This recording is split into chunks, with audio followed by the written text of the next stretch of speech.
"When I grow up, I'll marry you," she told the Duke. 18 years later, they met again at the turn of the year. If you believe in promises made under childhood stars, in loves that survive time and silence, then stay with this story. Subscribe and let me know in the comments where you're watching from. This is a tale that will break you open and put you back together. England, December 31st, 1856. Rosewood Hall, 11:47 p.m. The conservatory smelled of damp earth and jasmine, a fragrance so sweet it bordered on melancholy. Emma Ashford stood alone among the ferns and climbing roses, her gloved fingers tracing the edge of a marble planter. The glass walls around her were fogged with condensation, turning the ballroom beyond into a blurred painting of golden light and swirling silhouettes. She shouldn't be here.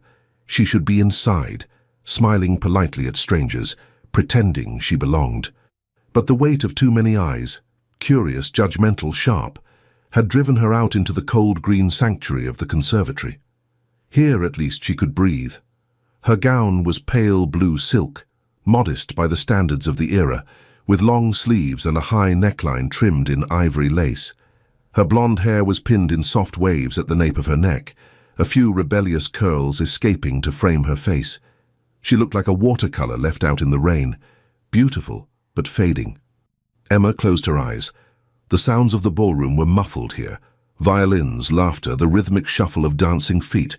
She could almost pretend she was somewhere else, somewhere far from England, somewhere the name Ashford didn't carry the stench of scandal.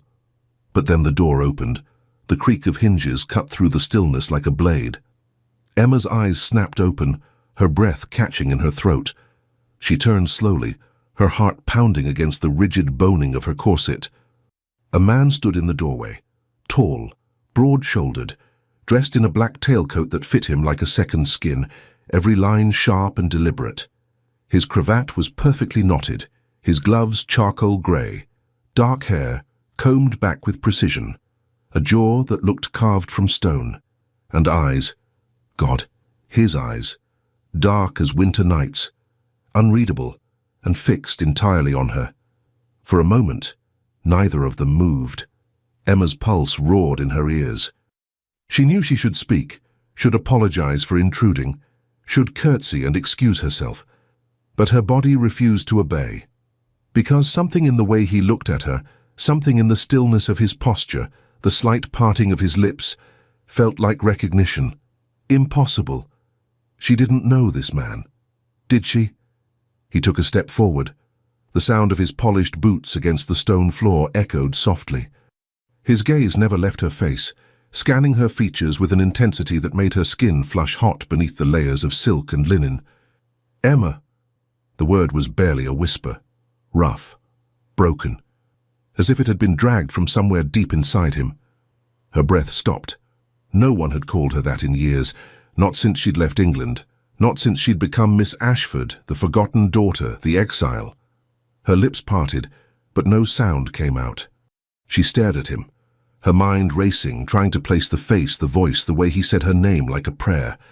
And then, oh God, then she saw it, the faint scar above his left eyebrow, the way his jaw tightened when he was holding something back, the shadow of a boy she'd once known, hidden beneath the armor of a man who'd learned not to feel. Charles? His name tasted like summer nights and broken promises. Like childhood and loss and something she'd buried so deep, she'd almost convinced herself it was a dream. He didn't answer. He just stood there, frozen, his hands curling into fists at his sides. The muscle in his jaw ticked, once, twice. And then his eyes, those impossibly dark eyes, dropped to her lips for a fraction of a second, before snapping back up. "I thought you were dead," he said quietly. The words hit her like a physical blow. Emma flinched, her hand gripping the edge of the planter for balance. No, I've been in France. For 18 years. Yes. Silence. Heavy and suffocating. The jasmine suddenly smelled too sweet, cloying, like flowers left too long in a sealed room. Charles took another step closer, then another. The space between them shrank until she could see the faint lines at the corners of his eyes, the exhaustion carved into his face like something he wore instead of sleep. "You disappeared," he said, his voice low and dangerous. One day you were there, the next. Nothing. No letters. No word. I searched for you. For years, Emma. And you were just... What? Hiding in France? I wasn't hiding, she whispered, though the lie tasted bitter. My family was disgraced, I know. His tone was clipped, controlled, but she heard the fracture beneath it. Your father's debts, the scandal. I know all of it. Then you understand why I couldn't stay. No. He shook his head, his gaze burning into hers. I don't. Emma's throat tightened. She wanted to look away, to run, to do anything but stand here under the weight of his stare. But she couldn't move, because 18 years ago she'd made him a promise, a foolish, impossible, childish promise. When I grow up, I'll marry you. And now, standing in this conservatory on the last night of the year, she realized he hadn't forgotten. Neither had she. You've changed, she said softly, because she didn't know what else to say. A bitter smile tugged at the corner of his mouth. So have you. I'm not a child anymore. No. His eyes raked over her face, her hair, the pale curve of her neck above the lace collar. Not in a way that objectified, but in a way that memorized. You're not. Emma swallowed hard. The air between them felt charged, electric, like the moment before lightning struck. She could feel the heat radiating from him even though he hadn't touched her. Could hear the faint hitch in his breathing. Why are you here? She asked, her voice barely audible. I could ask you the same question. I was invited. By my cousin. She thought it might be good for me to reintegrate into society. Charles laughed. A short, humorless sound. Reintegrate. As if you could just step back into a world that condemned you. I didn't have a choice. There's always a choice, Emma. Not for people like me. His expression darkened. He stepped closer still, so close now that she could smell him, rain and cedar and something richer, earthier, tobacco maybe, or leather, something distinctly, undeniably him. People like you, he repeated slowly. You mean people who ran away? The accusation stung. Emma's hands trembled as she pulled them behind her back, hiding the evidence of how much his words affected her. I was 7 years old when my father destroyed everything. What would you have had me do? Stay and be mocked, pitied, turned into a cautionary tale for every debutante in London? You could have trusted me. You were 12, Charles. I would have protected you. How? The word came out sharper than she intended, tinged with desperation and old grief. How could you have protected me? You were a boy. I was a child. And the world. Her voice broke. The world doesn't care about promises made by children. Something flickered across his face then. Pain. Raw and unguarded. It lasted only a second before he locked it away again, his features smoothing into that impenetrable mask he wore so well. You're right, he said quietly. I was just a boy. Emma's heart twisted. She wanted to reach out, to touch his hand, to tell him she hadn't meant it that way. But the distance between them felt insurmountable now, even though they stood less than 2 feet apart. Why did you come to the conservatory? She asked again, softer this time. Charles's gaze drifted to the fogged glass walls, the jungle of green around them. I needed air. The ballroom was... He trailed off, his jaw tightening. Suffocating. Yes, she breathed. It is. His eyes snapped back to hers, and for a moment, just a moment, she saw the boy he'd been, the lonely, angry boy who'd hidden in gardens and climbed trees to escape the weight of his father's expectations. Do you remember the fountain? He asked suddenly. Emma's breath hitched. Yes. You told me you'd marry me. I was 7. You promised. Her chest ached. Charles, I waited for you. His voice was rough now, all pretense of control slipping. I waited for years. Every ball, every season, I thought, maybe this time, maybe she'll come back, maybe... He stopped, his hands flexing at his sides. But you never did. I couldn't. Or you didn't want to. That's not fair. Fair. He laughed again, bitter and broken. Nothing about this is fair, Emma. You left. I stayed. And now you walk back into my life on the last night of the year looking like... He didn't finish. But the way he looked at her, like she was a ghost, a dream, a wound that had never healed, said everything. Emma's eyes burned. She blinked rapidly, refusing to let the tears fall. I shouldn't have come tonight. No, Charles said quietly. You shouldn't have. The words were meant to hurt, and they did. Emma felt them lodge somewhere deep in her chest, sharp and cold. She turned away, her skirts rustling softly as she moved toward the door. But then his voice stopped her. Emma. She froze, her hand on the door handle. Stay. It wasn't a command. It was a plea. She turned slowly, her heart pounding so hard she thought it might crack her ribs. Charles stood exactly where she'd left him, his hands still clenched at his sides, his expression unreadable except for his eyes. His eyes begged. Why? She whispered. Because if you leave now, I'll spend the next 18 years wondering what would have happened if you'd stayed. The clock in the ballroom began to chime. Midnight. The sound echoed through the conservatory, slow and deliberate, each toll marking the death of the old year and the birth of the new. Emma looked at Charles, at the boy she'd loved, at the man he'd become, and made a choice. She let go of the door handle and stayed. The chimes faded into silence, leaving only the muffled sounds of celebration from the ballroom, cheers, glasses clinking, the swell of violins playing a waltz to mark the new year. But here, in the conservatory, time felt suspended, frozen between what was and what could never be. Emma stood with her back to the door, her hand still hovering where the handle had been.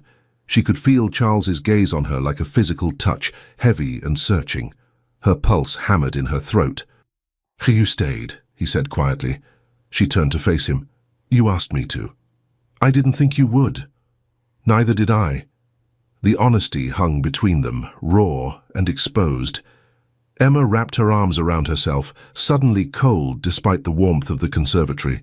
The glass walls trapped the heat from the house, but she felt it nowhere, only the chill of his stare. Charles took a slow breath, his chest rising and falling beneath the tailcoat. The candlelight from the ballroom beyond cast shifting shadows across his face, making him look older, harder, like something had been carved out of him and never replaced. Why did you come back? He asked. His voice was quieter now, stripped of the anger that had sharpened it moments before. After all this time, why now? Emma hesitated. The truth felt too heavy, too complicated, but lies had never come easily to her. My grandmother died 6 months ago. She was the only family I had left in France. Something flickered in his expression, not quite sympathy, but close. I'm sorry. Don't be. She lived a long life, a good one. Emma's fingers twisted in the folds of her skirt, seeking something to hold on to. But when she passed, I realized I had nothing keeping me there anymore. No roots, no purpose, just emptiness. So you came back to England. My cousin wrote to me. She said enough time had passed.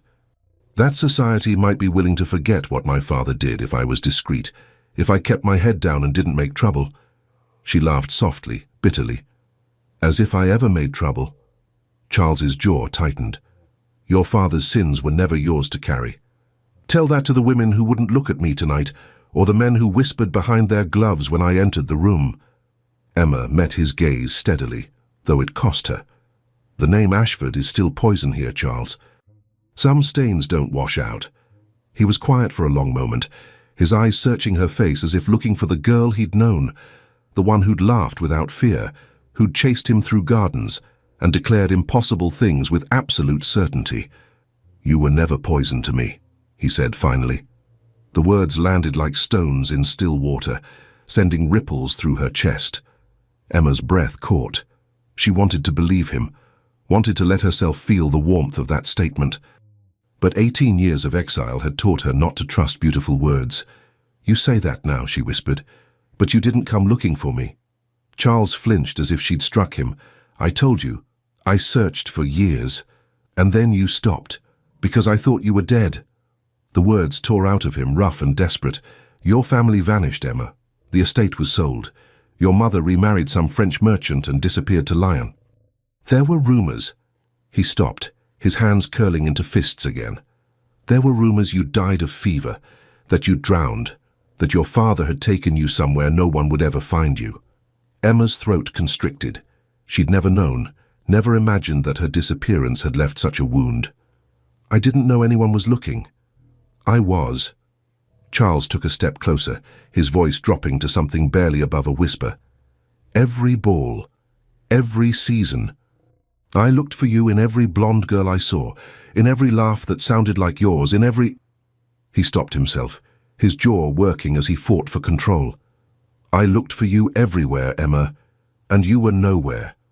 Guilt twisted in her stomach, sharp and bitter. "I'm sorry. Don't apologize." He shook his head, the movement sharp. "You were a child. You did what you had to do. So did you." "Did I?" A bitter smile touched his lips, there and gone like a ghost. "I'm not so sure." Emma studied him in the dim light. The boy she remembered had been thin, all sharp angles and nervous energy. This man was different, broader, harder. There was a weariness in him that went bone deep, a kind of exhaustion that came from carrying too much for too long. "What happened to you?" she asked softly. Charles's gaze snapped to hers, guarded. "What do you mean?" "You're different, not just older. It's—" She struggled to find the words. "It's like something broke inside you and never healed properly." For a moment she thought he wouldn't answer. His expression shuttered completely, that aristocratic mask sliding back into place. But then he exhaled slowly, his shoulders dropping just a fraction.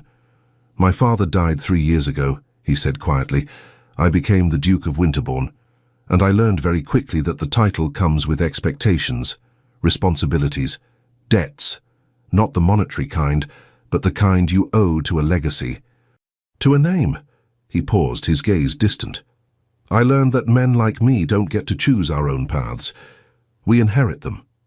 Emma's heart ached. She wanted to reach out, to touch his hand, to offer some kind of comfort, but she didn't dare. Not yet. "You sound like you hate it." "I do." The admission came swift and sharp, as if he'd been holding it in for years. "Every day I wake up in that house, surrounded by portraits of men who came before me, all of them expecting me to be something I'm not. Something I'll never be. And what's that? Cold, unfeeling, perfect." He laughed, a sound devoid of humor. "My father spent 30 years molding me into his image, beating the softness out of me, teaching me that emotion is weakness and weakness is death." His eyes found hers again, and in them she saw a pain so deep it stole her breath. He succeeded mostly, except for one thing. "What?" Emma whispered. "You." The words settled between them like a confession, like a wound laid bare. Emma's hands trembled. She pressed them together, fingers interlaced, trying to still the shaking. "Charles, you were the one thing he couldn't take from me," he continued, his voice rough. "The one memory he couldn't poison. Every time he told me I was worthless, every time he locked me in that study and made me recite lineages until my voice gave out, I thought of you, of that night by the fountain, of the way you looked at me like I mattered." Tears burned behind her eyes. Emma blinked rapidly, refusing to let them fall. "You did matter." "Did I?" His smile was sad, broken. "Then why did you never write?" The question was a knife, slipping between her ribs with surgical precision. Emma's breath hitched. "I couldn't. My mother. She forbade it. She said any connection to England would only make things worse, that we had to disappear completely if we wanted to survive. And you listened. I was 7, Charles. I didn't have a choice. You were 10, 12, 15, 20. Each age was a punctuation mark, a reminder of all the years that had passed. At some point, Emma, you had a choice, and you chose not to reach out. The accusation stung because it was true, partially at least. There had been moments, hundreds of them, when she'd thought about writing to him, when she'd sat at her grandmother's writing desk with paper and ink, trying to find the words. But fear had always stopped her. Fear that he'd forgotten. Fear that he'd moved on. Fear that she'd become nothing more than a childhood memory, too small and fragile to survive the weight of reality. "You're right," she said quietly.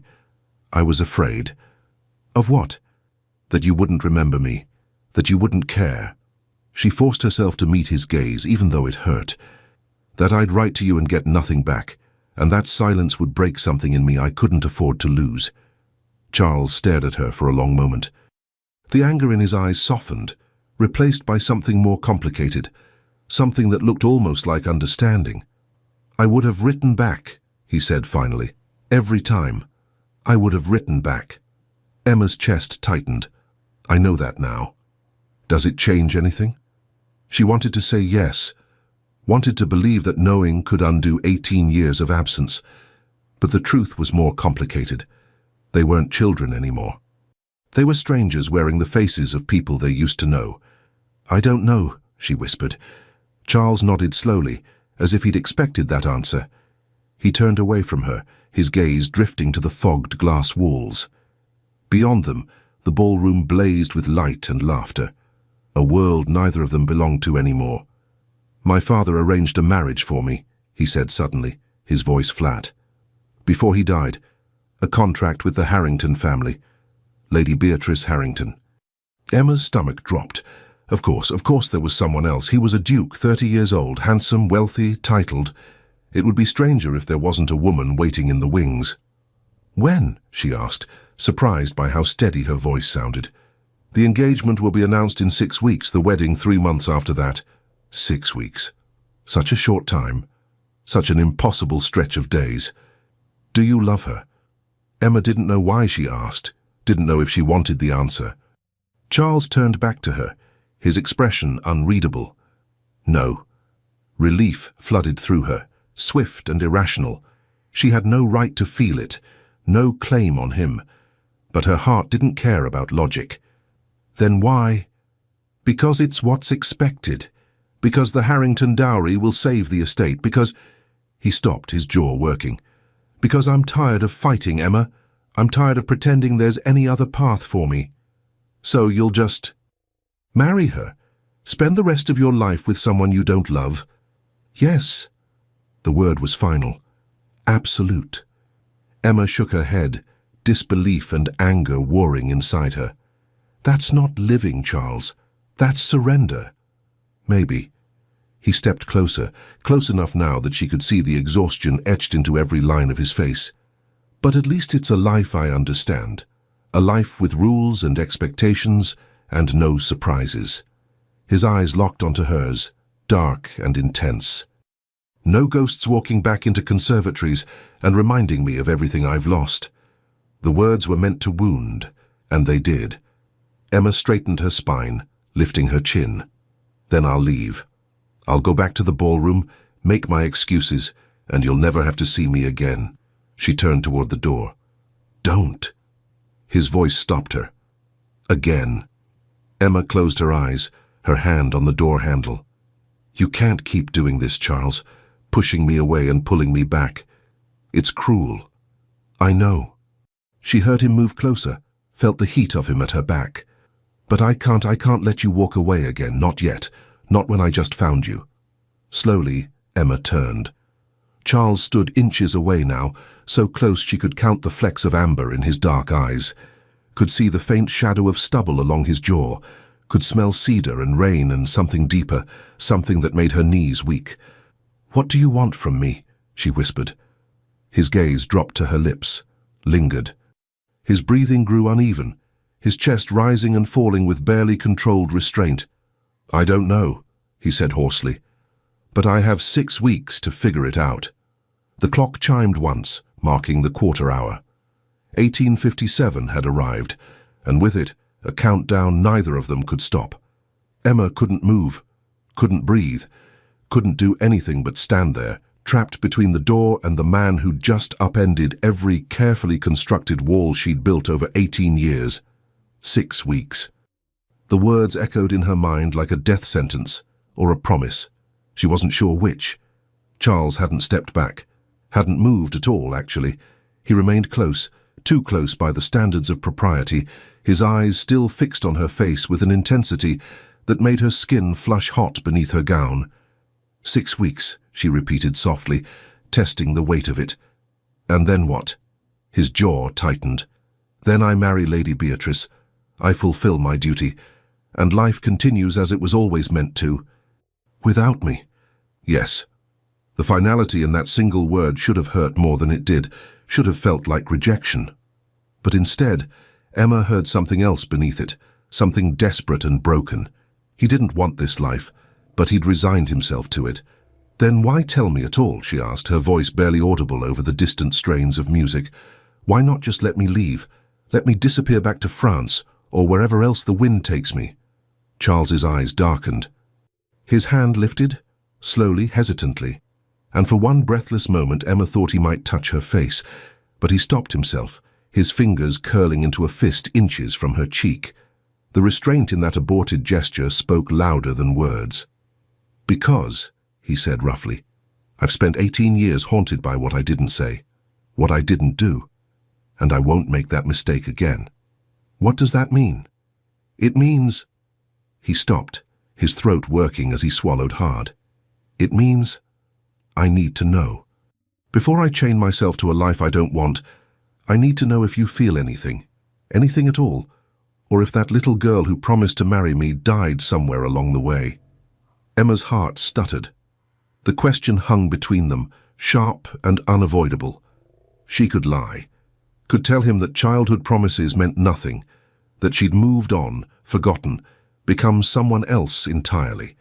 But she'd never been good at lying, especially not to him. She didn't die, Emma whispered. She just learned not to hope. Something cracked in Charles's expression. The mask slipped just for a second, and she saw the raw vulnerability beneath it. The boy who'd hidden in gardens, the man who'd searched for her in every face. Then hope now, he said hoarsely. For 6 weeks. Hope with me. And then we let go. The words should have been enough. A clear boundary, a defined ending. But Emma felt the impossibility of it settling into her bones. Because she knew, God, she knew, that 6 weeks wouldn't be enough. 6 years wouldn't be enough. Some things, once started, couldn't be neatly concluded. This is madness, she breathed. I know. It will only hurt more in the end. I know. Then why? Because I'd rather have 6 weeks of something real than a lifetime of wondering what if. His voice dropped to a whisper, rough and broken. Wouldn't you? Emma closed her eyes. Every rational part of her screamed to walk away. To protect herself. To refuse this beautiful, terrible offer and save what little of her heart remained intact. But the irrational part, the part that had loved him when she was 7 and never quite stopped, that part was already reaching for him. Yes, she whispered. Yes, I would. When she opened her eyes, Charles was staring at her as if she'd just given him something precious and fragile, something he didn't quite know how to hold without breaking. Then we have an agreement, he said quietly. What kind of agreement? 6 weeks, no promises beyond that, no expectations of a future we can't have. His gaze held hers, steady and sure. But for these 6 weeks, we're honest, completely honest. No more running, no more hiding, just truth. Emma's throat tightened. And at the end? At the end, we say goodbye. I marry Lady Beatrice.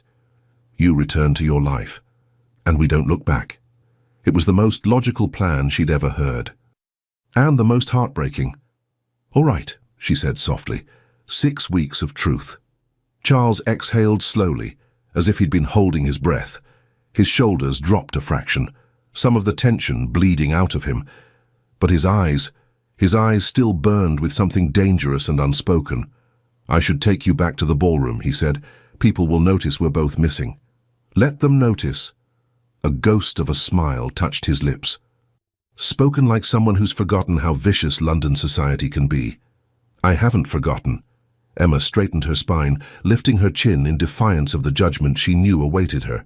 I just don't care anymore. You should. They'll tear you apart if they sense weakness. Then I won't show them any. Charles studied her for a long moment, something like admiration flickering in his expression. "You've grown strong." "I had to. Exile doesn't leave room for softness." "No," he agreed quietly. "I suppose it doesn't." He offered her his arm, a formal gesture, proper and distant.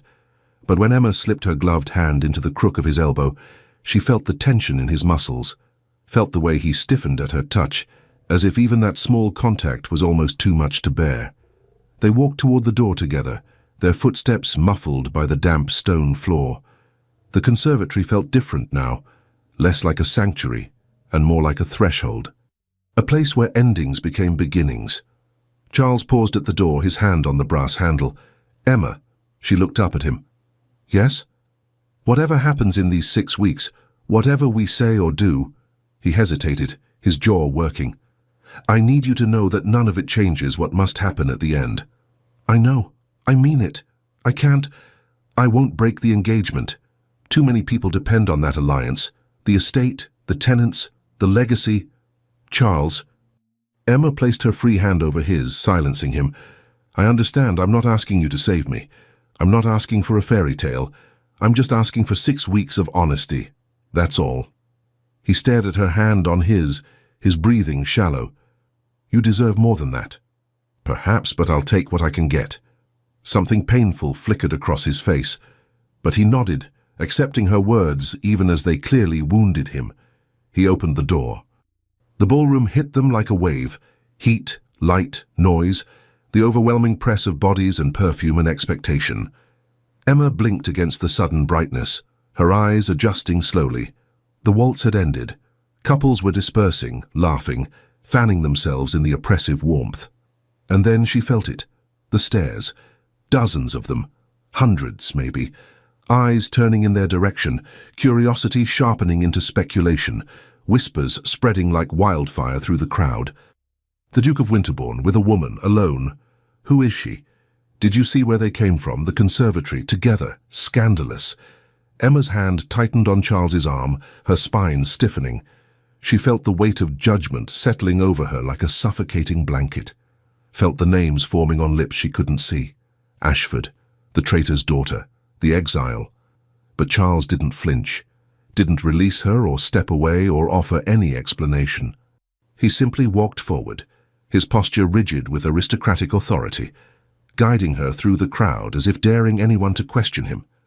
They were halfway across the ballroom when a woman stepped into their path. She was beautiful in the way expensive things were beautiful, polished, perfect, cold. Dark hair piled high in an elaborate coiffure, diamonds glittering at her throat and wrists. Her gown was deep emerald silk, cut to emphasize her figure while remaining within the bounds of modesty. She smiled, but the expression didn't reach her eyes. "Your Grace," she said, her voice smooth as honey. "I was beginning to worry you'd abandoned the festivities entirely." Charles stopped. Emma felt him tense beside her, his muscles turning to stone. "Lady Beatrice, Happy New Year." Lady Beatrice. The name landed like a stone in Emma's stomach. This was her. The woman Charles was meant to marry, the woman whose dowry would save his estate, the woman who would share his name, his home, his life. She was everything Emma wasn't. Titled, wealthy, accepted, perfect. And who is this? Lady Beatrice's gaze slid to Emma, cool and assessing. Not hostile exactly. Just measuring, deciding whether Emma was worth acknowledging at all. "Miss Emma Ashford," Charles said, his tone carefully neutral. "An old family friend." Friend. The word felt like a lie. But Emma forced a polite smile, curtsying slightly. "Lady Beatrice, a pleasure." "Ashford." Beatrice's eyes narrowed, recognition sparking. "I don't believe I'm familiar with that family." "You wouldn't be," Emma said quietly. "We've been abroad for many years." "How exotic." The word dripped with condescension. "And what brings you back to England?" "Family matters." "I see." Beatrice's smile sharpened. "Well, I do hope you'll enjoy your stay. London can be unforgiving to those who don't understand its complexities." The threat was subtle but unmistakable. Emma felt it settle between them like a drawn blade. "I'm quite familiar with London's complexities," Emma said evenly. I was born here, after all. Were you? Beatrice tilted her head, feigning surprise. How curious that we've never met. Not so curious. As I said, I've been abroad. For 18 years, I understand. Beatrice's gaze flicked to Charles, then back to Emma. That's quite a long absence. One might wonder what kept you away so long. Emma's jaw tightened. The implication was clear. What scandal? What shame? What reason did you have to flee? But before she could respond, Charles spoke. Miss Ashford's family faced difficulties, he said quietly, his voice hard as iron. Circumstances beyond her control. I'm sure you, of all people, understand how swiftly fortunes can change. It was a warning, subtle but unmistakable. Beatrice's smile faltered for just a fraction of a second before she recovered. Of course, she said smoothly. How silly of me. I meant no offense. None taken, Emma lied. An awkward silence descended. The music swelled around them, couples beginning to form for the next dance. Beatrice's gaze remained fixed on Charles, expectant. Your Grace, she said sweetly. You did promise me the first waltz of the new year. Charles hesitated. Emma felt it, the moment of indecision, the war between obligation and desire. His hand tightened almost imperceptibly on her arm. I did, he said finally, reluctantly. Beatrice extended her hand, victorious. Then shall we? Charles looked down at Emma. For a moment their eyes met, and she saw the apology there, the frustration, the helplessness. Go, Emma said softly. I'll be fine. It was a lie, but a necessary one.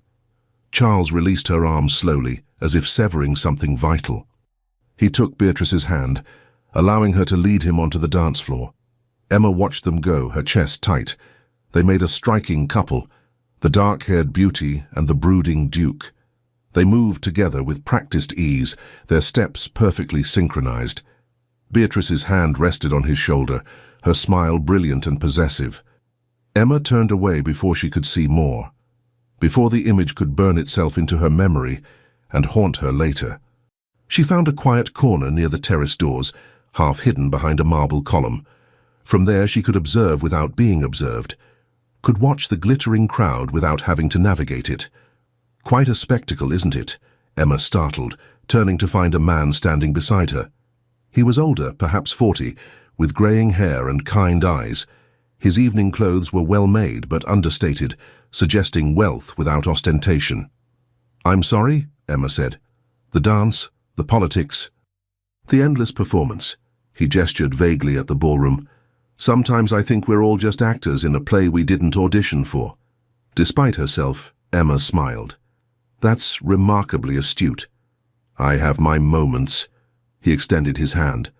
Lord Benjamin Thornhill, and you must be the mysterious Miss Ashford everyone's whispering about. Emma's smile faded. Am I really so interesting? You arrived with the Duke of Winterbourne, emerged from the conservatory together, and managed to draw Lady Beatrice's attention. Thornhill's eyes twinkled. In London society that makes you positively fascinating. Or scandalous. Often the same thing. Emma laughed despite herself. You're very frank, Lord Thornhill. I'm too old to bother with pretense. He leaned against the column, his posture relaxed. Besides, I find honesty tends to put people at ease, and you, Miss Ashford, look like you could use a friendly face. He wasn't wrong. Emma's shoulders relaxed slightly. Thank you, that's kind. Not kind, just observant. Thornhill's gaze drifted to the dance floor, where Charles and Beatrice moved in perfect synchronization. The Duke is an old friend of mine. Known him since he was a boy. Emma's heart skipped. Oh? Difficult childhood, cruel father, the usual aristocratic tragedy. Thornhill's voice softened. I've watched him become exactly what he was taught to be. Cold, controlled, dutiful. He paused. But tonight, when he walked in with you, I saw something I haven't seen in years. What's that? Thornhill turned to look at her, his expression gentle. Life. Emma's breath caught. She didn't know what to say to that, didn't know if she should say anything at all. Be careful, Miss Ashford, Thornhill said quietly. London society is a battlefield, and you've just painted a target on your back. I'm beginning to realize that. Good. He straightened, preparing to leave. If you need an ally, you know where to find me. I have a soft spot for people brave enough to challenge the status quo. He walked away before Emma could respond, disappearing into the crowd. She turned back to the dance floor. Charles was still there, still moving through the steps with mechanical precision. But his eyes were searching the room, searching for her. When their gazes met across the distance, Emma felt it like a physical touch, a question, a promise, a warning. 6 weeks, she thought. 6 weeks of truth. It would have to be enough, because after that she'd have to learn how to say goodbye. The waltz ended. Charles escorted Lady Beatrice off the floor with the practiced courtesy of a man who'd been trained since birth in the art of obligation. Emma watched him bend slightly, murmuring something that made Beatrice smile, a sharp, satisfied smile that spoke of ownership, more than affection. Emma's chest tightened. She looked away, her gaze drifting to the terrace doors. The glass panes were fogged with condensation, the winter night beyond invisible. She imagined stepping through them, disappearing into the cold dark, letting the frost numb everything she felt. But she'd promised him 6 weeks of truth, and truth meant staying. Hiding again, Miss Ashford? Emma's spine stiffened. She turned to find a young woman standing beside her, perhaps 22 or 23, with auburn hair and sharp green eyes. Her gown was yellow silk, trimmed with white lace, and her smile was curious rather than cruel. "I'm not hiding," Emma said carefully, "just observing." A diplomatic answer. The woman laughed, a bright sound that drew a few glances. "I'm Lady Charlotte Pembroke, and you're the reason half the ballroom can't stop whispering." Emma's stomach sank. "I'm not trying to cause trouble." "Oh, I doubt that's true." Charlotte's eyes sparkled with mischief. "No one emerges from a conservatory with the Duke of Winterbourne by accident, especially not on the first night of the year. It wasn't—" Emma stopped, realizing any explanation would only make things worse. "We're old friends, nothing more. Old friends who disappeared together for 20 minutes while the rest of us counted down to midnight?" Charlotte raised an eyebrow. "Forgive me, Miss Ashford, but that's not how London defines friendship." Emma felt heat rise in her cheeks. "What we did or didn't do is no one's concern but our own. Perhaps. But perception is everything here. And right now, every unmarried woman in this ballroom perceives you as competition. Every married woman perceives you as a threat. And Lady Beatrice—" Charlotte glanced toward where Beatrice stood in a circle of admirers, holding court like a queen. "She perceives you as a problem to be eliminated. I'm not competing for anything, aren't you?" The question hung between them, sharp and knowing.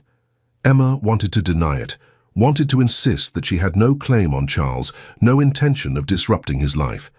But the lie wouldn't come. Because in the conservatory something had shifted, something had been acknowledged that couldn't be taken back. "It doesn't matter what I want," Emma said quietly. "The Duke is engaged. His future is decided." "Engaged, yes, but the announcement hasn't been made yet. Not officially." Charlotte leaned closer, lowering her voice. "There's still time for things to change." "They won't." "How can you be sure?" "Because he told me so." Charlotte studied her for a long moment, her expression softening. "He told you about the engagement?" "Yes." "And you're still here?" "Yes." "Why?" Emma's throat tightened. The answer felt too raw, too honest for a stranger. But something in Charlotte's eyes, a kindness beneath the curiosity, made her want to speak. "Because 6 weeks of something real is better than a lifetime of what if," Emma said softly, echoing Charles's words. Charlotte's breath caught. Oh, Miss Ashford, you're in love with him." "I don't know what I am." Emma's voice cracked slightly. "I haven't seen him in 18 years. He's a stranger now. But somehow he still feels like the only person in the world who knows me." "That's love," Charlotte said gently, "or the beginning of it at least. Then it's a love with an expiration date. Most loves are. We just don't usually know the date in advance." Charlotte touched Emma's arm, a brief gesture of solidarity. "For what it's worth, I think you're brave. Most women would have walked away the moment they heard about Lady Beatrice. Maybe they're smarter than I am. Or maybe they've never felt what you're feeling. Charlotte glanced toward the dance floor, where couples were forming for another waltz. Life is short, Miss Ashford, and passion is rare. If you have a chance at it, even for 6 weeks, I say take it. Propriety be damned. Before Emma could respond, Charlotte drifted away, absorbed back into the glittering crowd. Emma stood alone again, her mind churning. Propriety be damned. Easy words, dangerous words. The kind of words that led to scandal and ruin. But also perhaps the kind of words that led to life. Miss Ashford. Emma turned. Charles stood a few feet away, his expression carefully neutral. But his eyes were anything but neutral. They burned with barely contained intensity, sweeping over her face as if confirming she was real. "Your Grace," Emma said, her voice steadier than she felt. "Would you—" He hesitated, his jaw tightening. "Would you walk with me?" "Where?" "The terrace. It's quieter." Emma glanced around. A dozen pairs of eyes were already watching them. If she left the ballroom with him again, the whispers would become shouts. The speculation would harden into certainty. "People will talk," she said quietly. "Let them." Charles extended his hand, palm up, an offering, a choice. "Unless you'd prefer to stay here and be stared at like an exhibit in a museum." Emma looked at his hand, at the long fingers, the faint calluses that suggested he did more than sit in drawing rooms. At the vulnerability in that simple gesture, she took his hand. His fingers closed around hers, warm even through the layers of gloves. He led her through the crowd, not rushing, not hiding, just walking with the quiet authority of a man who'd stopped caring what others thought. The terrace was empty, the cold keeping the other guests inside. The moment they stepped through the doors, the temperature dropped sharply. Emma shivered, her breath misting in the frigid air. Charles immediately shrugged out of his tailcoat and draped it over her shoulders. The fabric was still warm from his body, carrying the scent of him, cedar and rain and something darker. "You'll freeze," Emma protested. "I'll manage." He moved to the stone balustrade, his hands gripping the edge. The moonlight caught the hard line of his jaw, the tension in his shoulders. He looked like a man at war with himself. Emma joined him, standing close but not touching. Below them, the garden stretched out in shadow, bare trees, frozen fountains, pathways lost to winter. "I'm sorry," Charles said suddenly. "For what?" "For dragging you into this. For being selfish enough to ask you to stay when I know how it looks. What people will say about you. I'm not a child, Charles. I made my own choice. A choice I shouldn't have offered. But you did, and I accepted." Emma turned to face him, forcing him to look at her. "We made an agreement. 6 weeks. I intend to honor it." His eyes searched hers, dark and troubled. "Even if it ruins you?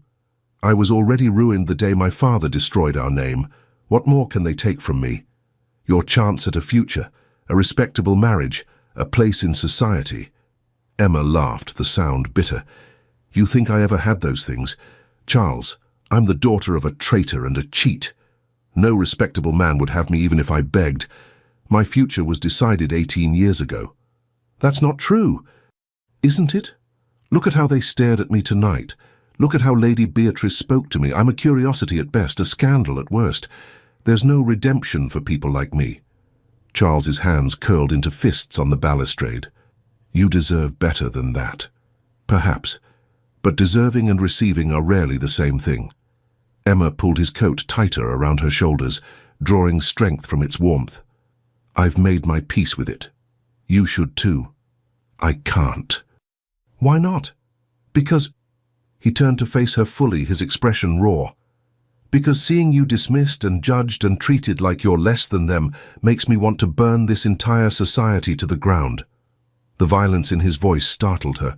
This wasn't the controlled Duke. This was the angry boy who'd hidden in gardens, who'd raged against his father's cruelty. "You can't protect me from this," Emma said softly. "No matter how much you want to." "I know. But that doesn't mean I have to like it." A silence fell between them, heavy with unspoken things. Emma watched him wrestle with his frustration, saw the way his breathing slowly steadied as he forced himself back under control. "Lady Beatrice seems formidable," Emma said carefully. Charles's jaw tightened. "She is.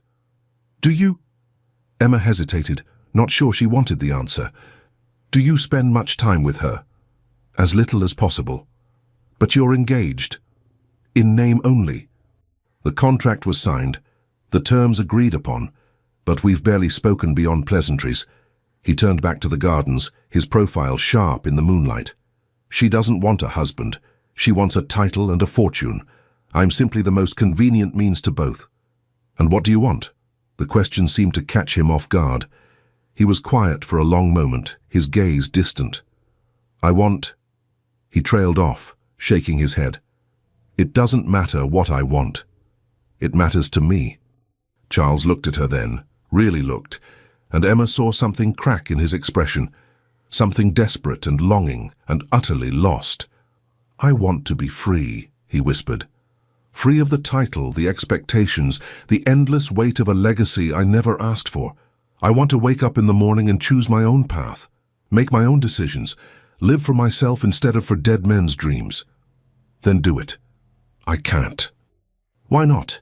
"Because 300 people depend on the Winterbourne estate for their livelihoods, because my mother's pension comes from the estate income, because the alliance with the Harrington family will secure trade agreements that benefit half the county." His voice grew hoarse. "Because walking away from my duty would destroy lives, and I'm not selfish enough to do that." Emma's heart ached. She understood the trap he was in. The cage built from honor and responsibility, and love for people who depended on him. "So you sacrifice yourself instead," she said quietly. "It's not a sacrifice if it's expected." "Yes, it is. It's just a sacrifice no one acknowledges." Charles exhaled slowly, the breath misting in the cold air. "You see too much. Or maybe I'm the only one willing to look." He turned to her, and the distance between them felt both infinite and non-existent. Emma could feel the heat radiating from him despite the winter cold, could see the conflict in his eyes, the war between what he wanted and what he could have. "Emma," he said softly, "what are we doing?" "I don't know. This can't end well." "I know. In 6 weeks I'll marry her, and I'll leave, go back to France or somewhere else, somewhere I can forget." The lie tasted bitter, but she said it anyway. "Will you?" "Forget." Emma wanted to say yes, wanted to promise him that this, whatever this was, would fade with time and distance, but she'd never been good at lying. "No," she whispered. "I won't." Charles closed his eyes, his jaw working. When he opened them again, they were wet with something that might have been tears if dukes were allowed to cry. "Neither will I," he said hoarsely. The confession hung between them, raw and irrevocable. Emma's hands trembled. She wanted to reach for him, to close the distance, to offer comfort or seek it. But she didn't dare. Because if she touched him now, if she let herself have even that small thing, she wasn't sure she'd be able to let go. "We should go back inside," she said, though everything in her wanted to stay. "Yes." But Charles didn't move, neither did she. They stood there in the freezing cold, two people trapped between duty and desire, counting down the days until everything fell apart. And somewhere in the ballroom behind them, Lady Beatrice laughed, a sound like breaking glass. Emma woke to grey light filtering through unfamiliar curtains. For a moment, she didn't remember where she was, didn't recognize the high ceiling, the rose-patterned wallpaper, the heavy furniture that spoke of old money and older tastes. Then it came flooding back. The ball, the conservatory, Charles. 6 weeks. She sat up slowly, her body aching from the rigid corseting and the late hour she'd kept. Her cousin's townhouse was quiet, the household still asleep. The clock on the mantel read 7:30. Emma rose and moved to the window, pulling back the curtain. London stretched before her, grey and cold under a winter sky. Smoke rose from 1,000 chimneys. Carriages rattled over cobblestones. The city was waking, indifferent to the small dramas playing out in ballrooms and conservatories. She pressed her forehead against the cold glass, trying to organize the chaos in her mind. What had she agreed to? 6 weeks of honesty with a man she barely knew anymore. 6 weeks of stolen moments and impossible feelings. 6 weeks that would end with him marrying someone else while she what? Returned to France. Found some quiet corner of the world where she could pretend none of this had happened. A knock at the door interrupted her thoughts. Miss Emma, her cousin's maid, a young woman named Sarah, peeked in. You're awake early. Shall I bring breakfast? Just tea, please. I'm not very hungry. Sarah's eyes were bright with barely contained curiosity. There's already talk below stairs, miss. About last night. About you and... She stopped herself, biting her lip. About me and the Duke of Winterbourne, Emma finished quietly. Yes, miss, they're saying all sorts of things. I imagine they are. Sarah hesitated. For what it's worth, miss, I think it's romantic. A childhood promise, reunited after all these years, it's like something from a novel. Novels have happy endings, Sarah. Life rarely does. The maid's face fell. No, miss, I suppose not.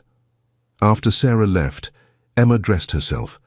A simple day gown of dove-grey wool, modest and unremarkable. She pinned her blonde hair into a neat chignon, studying her reflection in the mirror. She looked tired, pale, like someone who hadn't slept properly in 18 years. She was halfway through her tea when another knock came. Miss Emma? Sarah again, slightly breathless. You have a caller. Emma's heart lurched. At this hour? He said it was urgent. He. Emma set down her teacup with trembling hands. Show him to the drawing room. I'll be down in a moment. She took her time descending the stairs, using the minutes to steady herself. It couldn't be Charles. He wouldn't call so early, so publicly. It would be scandalous, even by his standards. But when she entered the drawing room, Charles was exactly who she found. He stood by the window, still in evening clothes, wrinkled now, his cravat loosened, his hair disheveled as if he'd run his hands through it repeatedly. He looked like a man who hadn't slept, who'd walked the streets all night wrestling with demons. Charles, Emma breathed, what are you doing here? He turned at the sound of her voice. His eyes were red-rimmed, hollow with exhaustion. I couldn't stay away. People will see. Your carriage outside. I walked. You walked? Emma stared at him.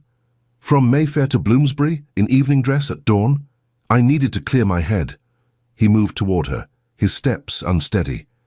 And then I found myself here, outside your cousin's house, like my feet knew where I needed to be even when my mind didn't. Emma's chest tightened. Charles, you can't... We agreed to be discreet. I know. I know what we agreed. But Emma... His voice cracked. Last night, after I left you on that terrace, I went back inside. I danced with Beatrice, I smiled and nodded and played the part of the dutiful fiancé.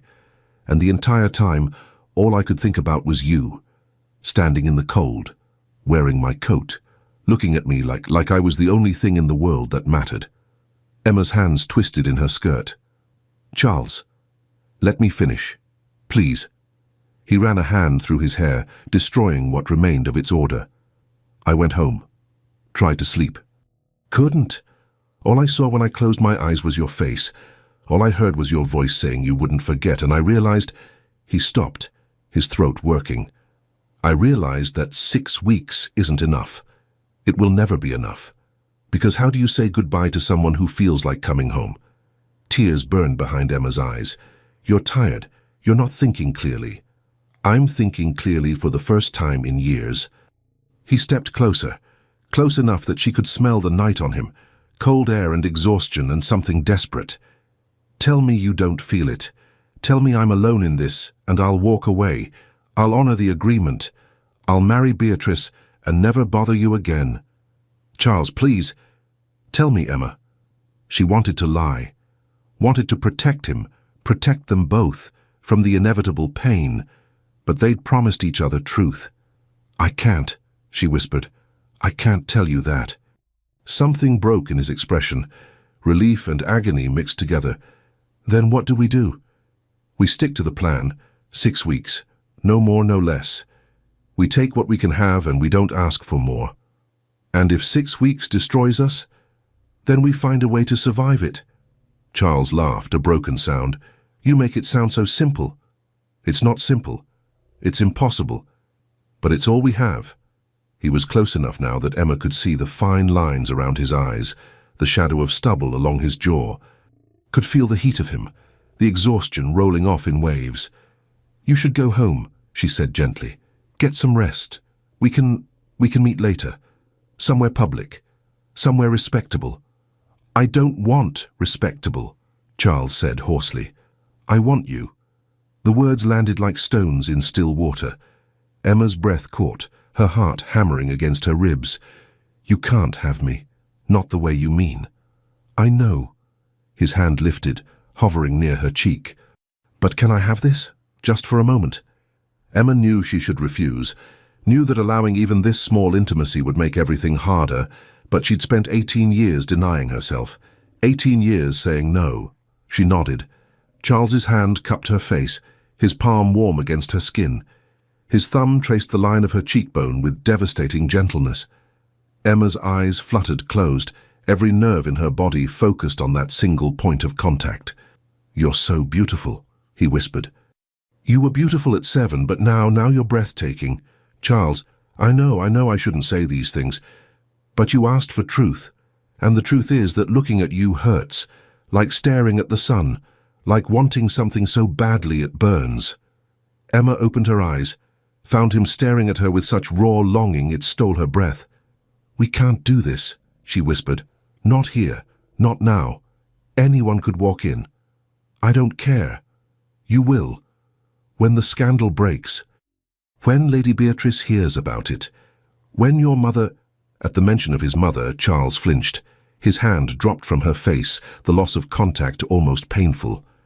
"You're right," he said, stepping back. "I'm not thinking clearly. I should go." "Yes." But neither of them moved. They stood there in the morning light, separated by 2 feet of space and an ocean of impossibility. "Tonight," Charles said suddenly. "There's a musicale at Lord Pembroke's house. Beatrice will be there. Half of London will be there. Come." "Charles, I don't think— Please, let me see you in a room full of people and not be able to touch you. Let me practice restraint, because right now, standing here alone with you, I have none." Emma's resolve wavered. "It will only make things harder." "I know. Come anyway." She should refuse, should protect them both from this slow torture. But the look in his eyes, desperate and pleading and so achingly vulnerable, undid her. "All right," she said softly. "I'll come." Relief flooded his face. "Thank you. But Charles, we have to be careful. We can't give them ammunition." "I know. Lady Beatrice already suspects something. If we're not careful—" "I'll be the perfect gentleman," Charles promised. Distant, polite, nothing that could be construed as improper. Emma wanted to believe him, but she'd seen the way he looked at her, the way his control frayed when they were together. "You should go," she said again, "before my cousin wakes. Before the servants start talking." "Yes." But he lingered, drinking her in like a man dying of thirst. "Emma, don't say anything else. Just go." He nodded, turned toward the door, then stopped, his hand on the frame. 6 weeks, he said without looking back. "And then I'll let you go, I promise." He left before she could respond. Emma stood alone in the drawing room, her cheek still warm from his touch. Through the window she watched him walk away, a solitary figure in wrinkled evening clothes disappearing into the grey London morning. She pressed her hand to her face, touching where his hand had been. 6 weeks. It felt like both an eternity and no time at all. The musical that evening was exactly as Emma expected. Tedious, overwrought, and packed with London's elite. The Pembroke house glittered with candlelight, every surface polished to perfection. Women in jewels and silk clustered in groups, whispering behind fans. Men gathered near the refreshment tables, discussing politics and horses and other masculine concerns. Emma arrived with her cousin, Lady Margaret, who'd been delighted, if slightly scandalized, by the invitation. "You've caused quite a stir, you know," Margaret whispered as they entered. "Everyone wants to know who you are, where you came from, what your intentions are regarding the Duke." "I have no intentions," Emma said quietly. "Perhaps you should develop some before Lady Beatrice develops intentions regarding you." Emma's stomach knotted. She scanned the room, looking for, and found him. Charles stood near the piano, dressed in impeccable evening wear. Dark coat, ivory waistcoat, cravat tied with mathematical precision. He looked every inch the Duke now, composed, controlled, untouchable. But when their eyes met across the crowded room, Emma saw the truth beneath the facade. He looked exhausted, haunted, like a man barely holding himself together. Lady Beatrice stood beside him, her hand possessive on his arm. She was stunning in midnight blue silk, diamonds glittering at her throat. She leaned close to Charles, saying something that made him nod politely, but his eyes never left Emma's. The performance began, some soprano singing an aria Emma didn't recognize. She found a seat near the back, half hidden behind a column. From here she could observe without being too conspicuous. Charles sat in the front row, Beatrice beside him. Throughout the performance, Beatrice touched him, small, casual gestures, a hand on his sleeve, fingers brushing his shoulder, proprietary touches that declared ownership. Charles endured them with the patience of a man accustomed to being handled. Emma's chest ached. This was his future. This woman with her diamond-hard beauty and calculated touches, this performance of affection without feeling. The aria ended. Applause filled the room. Emma used the distraction to slip out onto the terrace, a different night, but the same cold darkness. She'd been there less than a minute when she heard footsteps behind her. "You're making a habit of this," Charlotte Pembroke said, appearing beside her. "Escaping to terraces." Emma managed to smile. "Fresh air helps." "Does it? I find it usually just gives one more time to think, and thinking is often the enemy of peace." Charlotte studied her with those sharp green eyes. "He can't stop looking at you, you know." "Who?" "Don't play coy, Miss Ashford. The Duke. Every time Lady Beatrice speaks to him, his eyes drift to wherever you are. It's quite distracting, actually. I don't think he heard a single note of that aria." Emma's hands gripped the stone balustrade. "He's engaged." "Technically. But technically isn't the same as irrevocably." Charlotte moved to stand beside her, both of them staring out at the dark gardens. "My father knows the Duke well. He says Charles has been miserable for years. Dutiful, yes. Responsible, certainly. But miserable. And then last night at our New Year's ball something changed. For the first time in years my father said Charles looked like he had something to lose." I'm not... "You don't have to explain anything to me," Charlotte said gently. "I'm not here to judge. I'm here because I think you might need a friend, and possibly a warning." Emma's stomach dropped. "What kind of warning?" "Lady Beatrice is hosting a garden party tomorrow afternoon at the Harrington estate. It's meant to be an informal introduction of Charles to her extended family. A preview of married life, so to speak." "I see. You're invited." She made sure of it. Emma turned to stare at Charlotte. "Why would she invite me?" "Because she wants to humiliate you." Charlotte's voice was matter-of-fact. "She wants everyone to see that Charles belongs to her, that you're nothing more than a momentary curiosity, a childhood friend with delusions of relevance." "Then I won't go." "That's one option, the safe option." Charlotte tilted her head. "Or you could go. You could show her that you're not afraid, that you have just as much right to be there as anyone." "I'm not brave enough for that. Aren't you? You came back to England after 18 years. You walked into a ballroom full of people who judged you before you opened your mouth. You stood on a terrace with a duke and didn't apologize for existing." Charlotte smiled. "You're braver than you think, Emma Ashford." Before Emma could respond, the terrace door opened. Charles stepped through. He stopped when he saw Charlotte, his jaw tightening. "Lady Charlotte." "Your Grace." Charlotte curtsied, amused. "I was just keeping Miss Ashford company. But I see you have that well in hand now. I'll leave you to it." She swept past Charles, pausing just long enough to whisper something Emma couldn't hear. Whatever it was made Charles's expression soften slightly. Then they were alone. "You left," Charles said. "The music was loud. It was terrible." Despite everything, Emma smiled. "Yes, it was." Charles moved to the balustrade, maintaining a careful distance between them. But Emma could feel the pull of him like gravity. "Did Charlotte tell you about tomorrow?" he asked quietly. "The garden party?" "Yes. You don't have to come." "I know.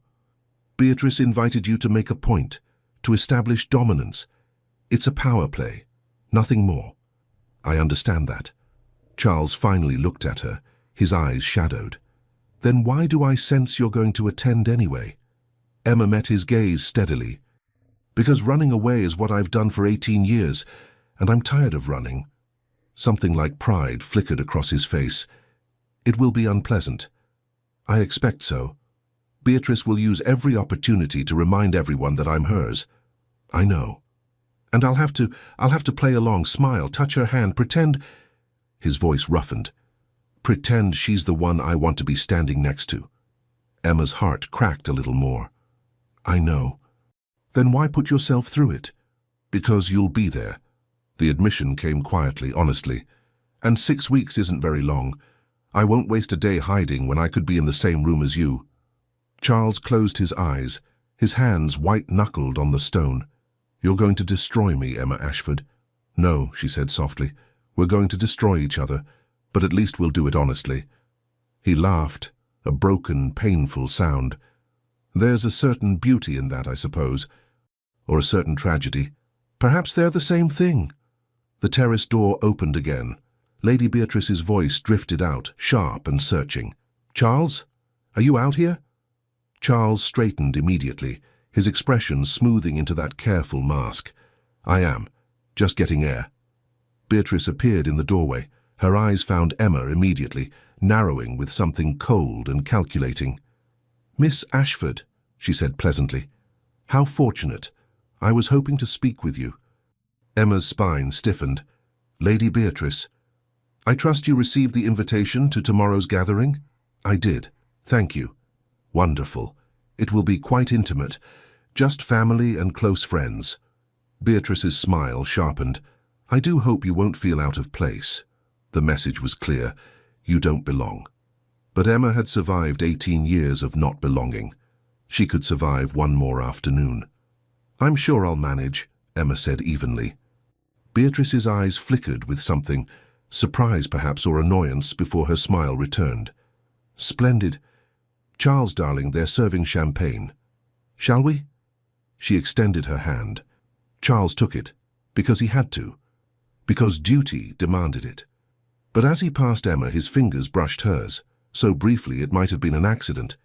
Except Emma knew it wasn't. It was a promise. Tomorrow. "I'll see you tomorrow." She watched them walk away together, arm in arm, the perfect picture of aristocratic coupling, and Emma remained on the terrace, alone in the dark, counting down the hours until she could be in the same room as him again, even if being near him was exactly what would break her. The Harrington estate sat on the outskirts of London, sprawling and ostentatious in the way of new money trying to look old. Manicured gardens stretched in geometric precision, fountains burbled at calculated intervals, and every hedge was trimmed to within an inch of its life. Emma arrived precisely on time, her cousin Margaret beside her for moral support. The afternoon was unseasonably warm for January, winter sunlight filtering through bare tree branches. Other guests milled about the grounds, dressed in their finest afternoon wear, holding delicate teacups and speaking in hushed, elegant tones. Emma wore pale yellow, a modest day dress with long sleeves and a high collar. Her blonde hair was arranged simply, pulled back to expose the vulnerable curve of her neck. She looked exactly like what she was, someone trying very hard to appear unbothered. "You don't have to do this," Margaret whispered as they approached the gathering. "We can claim a headache. Leave right now." "No," Emma said quietly. "I need to be here." "Why? To torture yourself?" "Because he'll be here." But Emma didn't say that aloud. Lady Beatrice stood at the center of the garden like a queen holding court. She wore deep burgundy silk, the color striking against her dark hair. Diamonds glinted at her ears and throat, too much jewelry for an afternoon party, but clearly meant to make a statement. "I am wealthy, I am powerful, I am untouchable." Charles stood beside her, looking like he'd rather be anywhere else. He wore a charcoal grey suit, his posture rigid with barely contained tension. His eyes swept the arriving guests with mechanical precision until they landed on Emma. His expression didn't change, didn't flicker. But Emma saw it anyway, the way his shoulders straightened slightly, the way his jaw tightened, the way his hands, clasped behind his back, curled into fists. "I'm here," his eyes said, "and I wish I wasn't." "Miss Ashford," Beatrice's voice carried across the garden, bright and false. "How delightful that you could join us." Every head turned. Every conversation paused. Emma felt the weight of dozens of eyes, assessing, judging, waiting to see how she'd respond. She walked forward slowly, keeping her spine straight. Margaret followed like a shadow. "Lady Beatrice," Emma said, curtsying with exact propriety, "thank you for the invitation. Your gardens are lovely." "Aren't they?" My father spared no expense. Beatrice's smile was all teeth. "Though I suppose they must seem rather grand compared to what you're accustomed to." The insult landed softly, wrapped in courtesy. "You're poor, you're beneath us." Emma met her gaze steadily. "I spent 18 years in France, Lady Beatrice. I've seen Versailles. Your gardens are lovely, but they're not quite that grand." A few nearby guests hid smiles behind teacups. Beatrice's eyes narrowed. "How fortunate for you," she said coolly, "to have travelled so extensively. Though I suppose exile does provide certain opportunities." Exile. The word hung in the air like an accusation. Emma felt the shift in the crowd, the way people leaned away slightly as if scandal were contagious. "It does," Emma agreed quietly. "It teaches resilience, and the difference between courtesy and kindness." Beatrice's smile turned brittle. "How philosophical. Charles, darling, don't you think Miss Ashford is philosophical?" Charles had been silent throughout the exchange, his expression carved from stone. Now he looked at Emma, and something flickered in his eyes. "I think Miss Ashford speaks honestly," he said quietly. "It's a rare quality." Beatrice's hand tightened on his arm. "Oh, I adore honesty. Don't you, Miss Ashford? Then let me be honest with you. I know the two of you have history, some childhood acquaintance from many years ago, but surely you understand that the past is simply that, past. Charles has moved forward with his life, as should you." The message was crystal clear. "He's mine. Accept it and leave." Emma's chest tightened. She wanted to look away, to retreat, to prove Beatrice right about her weakness. But Charlotte's words echoed in her mind. "You're braver than you think." "Of course," Emma said evenly. "We all move forward. It's the only direction available." "Quite right." Beatrice's smile returned victorious. "Now Charles and I were just about to take a turn around the fountain. Do join us, Miss Ashford. I'd love to hear more about your time in France." It was a trap. Emma could see it clearly. Beatrice wanted her close, wanted to parade Charles in front of her like a trophy, wanted to watch Emma squirm. "I'd be delighted," Emma lied.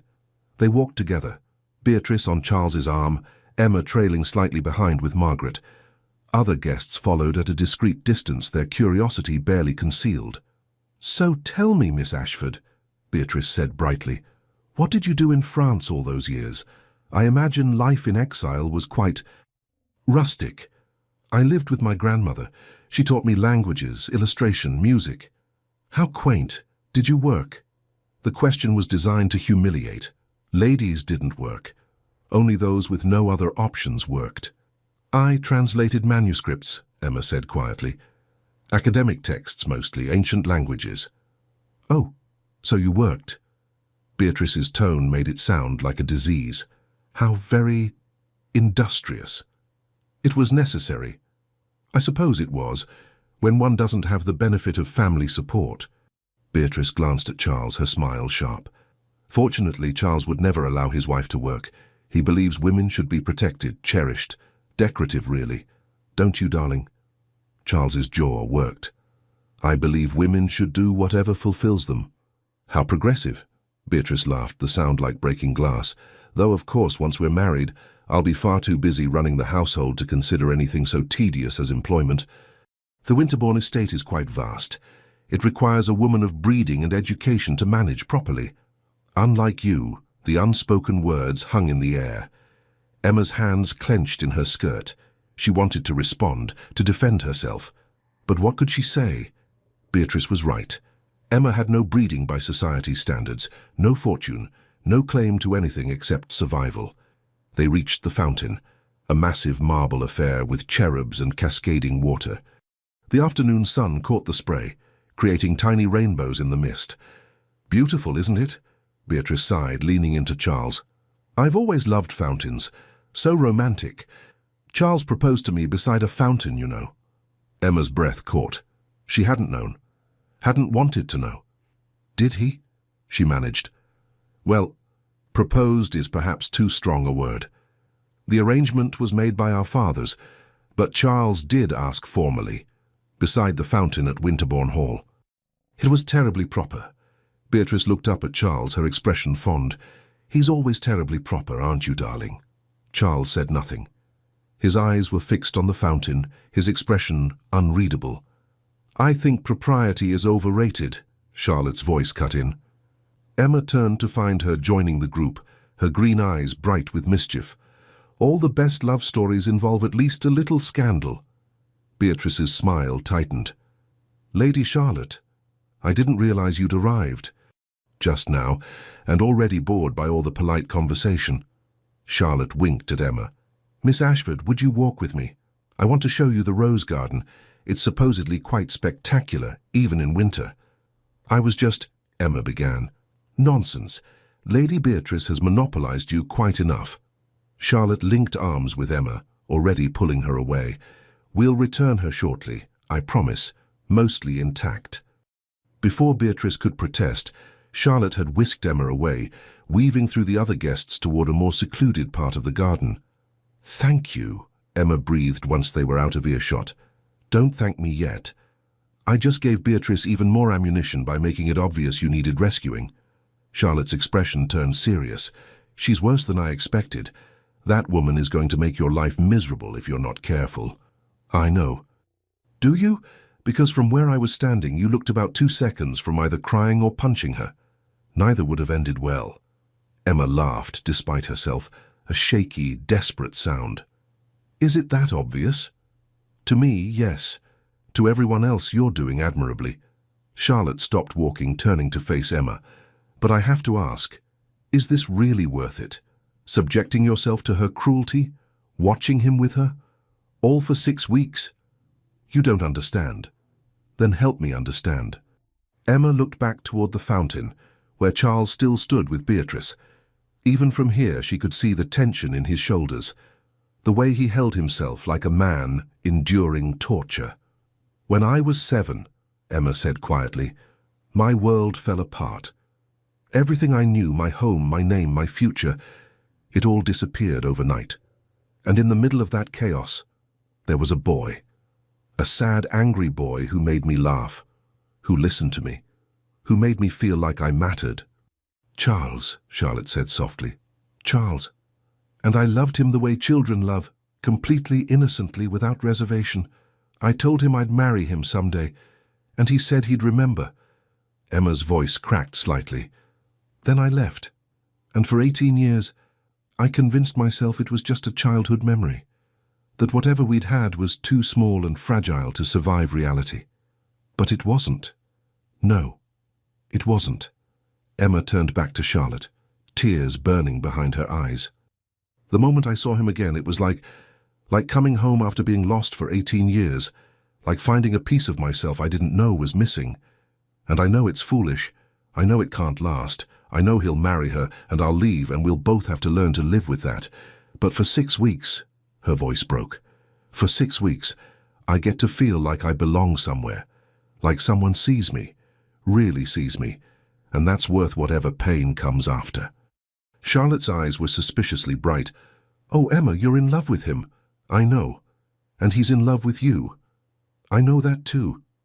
"Then why?" "Because love isn't enough. Not in this world. Not for people like us." Emma wiped at her eyes roughly. "He has responsibilities, people who depend on him, a legacy to protect, and I have nothing to offer except my heart, which, as it turns out, isn't worth very much in the marriage market." "That's not true." "Isn't it? Look at what Beatrice offers him. Wealth, status, political connections. What do I offer? Scandal, complications, a past he'd have to defend every day for the rest of his life. Emma shook her head. He'd be destroying himself to have me, and I love him too much to let him do that. Charlotte was quiet for a long moment. When she spoke, her voice was gentle. You're very brave and very foolish, and I think you might be the most romantic person I've ever met. Romance is for people with options. I'm just trying to survive. Then survive with dignity. Don't let Beatrice see you break. I'll try. They walked in silence through the winter bare rose garden, the thorny branches stripped of beauty but still somehow elegant. Emma felt hollowed out, emptied by the confession, but also, strangely, lighter. Thank you, she said quietly, for listening, for not judging. I'm the last person who would judge. Charlotte smiled sadly. I know what it's like to want something you can't have, to love someone the world says is wrong for you. We're more alike than you think, Emma Ashford. Before Emma could ask what she meant, voices drifted from the path ahead, male voices, low and serious. Can't continue like this, Charles. I'm handling it. Are you? Because from where I'm standing, you're barely holding yourself together. Emma recognized the second voice, Lord Thornhill, Charles's friend from the New Year's ball. She and Charlotte froze, hidden by a hedge. I'm doing my duty, Charles said tightly, exactly as expected. Duty be damned. You're miserable, more miserable than I've ever seen you. What would you have me do, Ben? Break the engagement? Humiliate Beatrice? Destroy the alliance that will save the estate? I'd have you choose yourself for once in your bloody life. A pause. Then Charles's voice, so quiet Emma almost didn't hear it. I can't. Too many people depend on this marriage. And what about you? What about what you need? What I need doesn't matter. Like hell it doesn't, Charles. Thornhill's voice softened. I saw you with her, with Miss Ashford. I saw the way you looked at her, like she was air, and you'd been drowning. Emma's breath caught. Don't, Charles said hoarsely. You're in love with her. It doesn't matter. It's the only thing that matters. Ben, listen to me. I've known you since we were boys. I've watched you bury every emotion, every desire, every piece of yourself that didn't fit the mold your father created, and you've survived it. But surviving isn't living, Charles. And that woman, Emma, she makes you live. I can see it in you. For the first time in years, you're alive. Silence, heavy and painful. I have 6 weeks, Charles said finally. 6 weeks before the engagement is announced, before it becomes irrevocable. Then use them. Be selfish. For once, be selfish. And then what? Abandon my responsibilities? Let the estate crumble? Betray everyone who depends on me? Or maybe, just maybe, find a different solution, one that doesn't require you to sacrifice your entire life. There is no other solution. Because you haven't looked for one. Because you've already resigned yourself to martyrdom. That's not fair. No. What's not fair is watching you slowly die inside while pretending it's noble. Thornhill's voice turned sharp. You want to honor your father's memory? Then don't repeat his mistakes. He married for duty and was miserable every day of his life. He took that misery out on you, on your mother, on everyone around him. Is that what you want? To become him? No. The word was barely a whisper. Then fight. Fight for something that matters. Fight for her.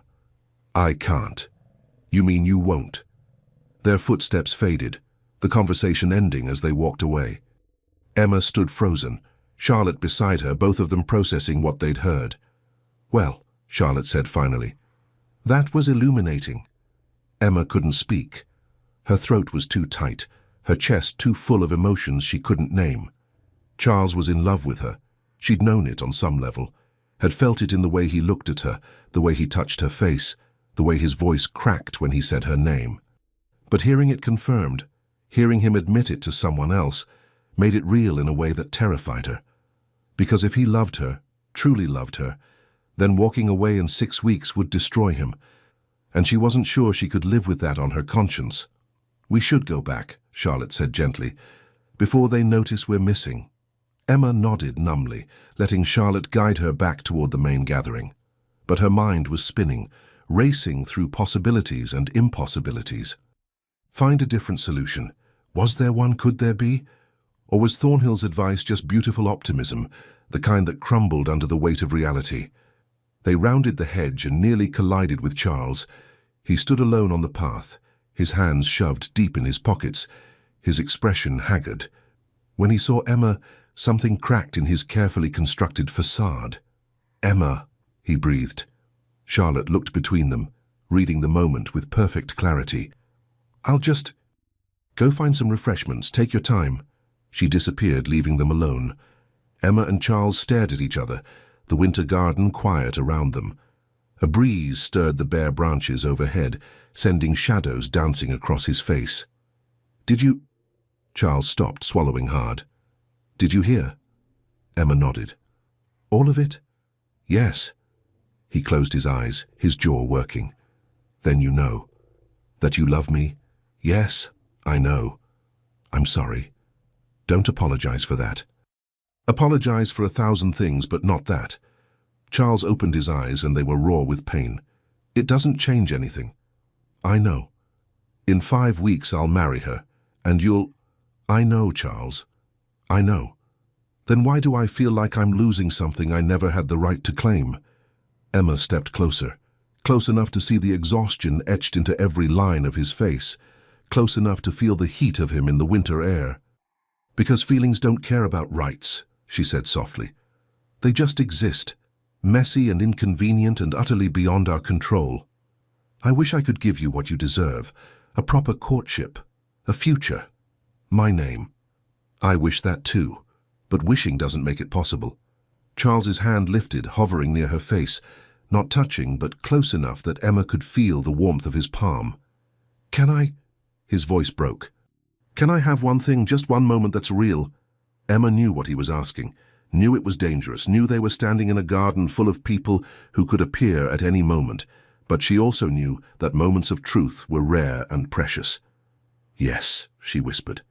Charles's hand cupped her face, his thumb tracing her cheekbone with devastating gentleness.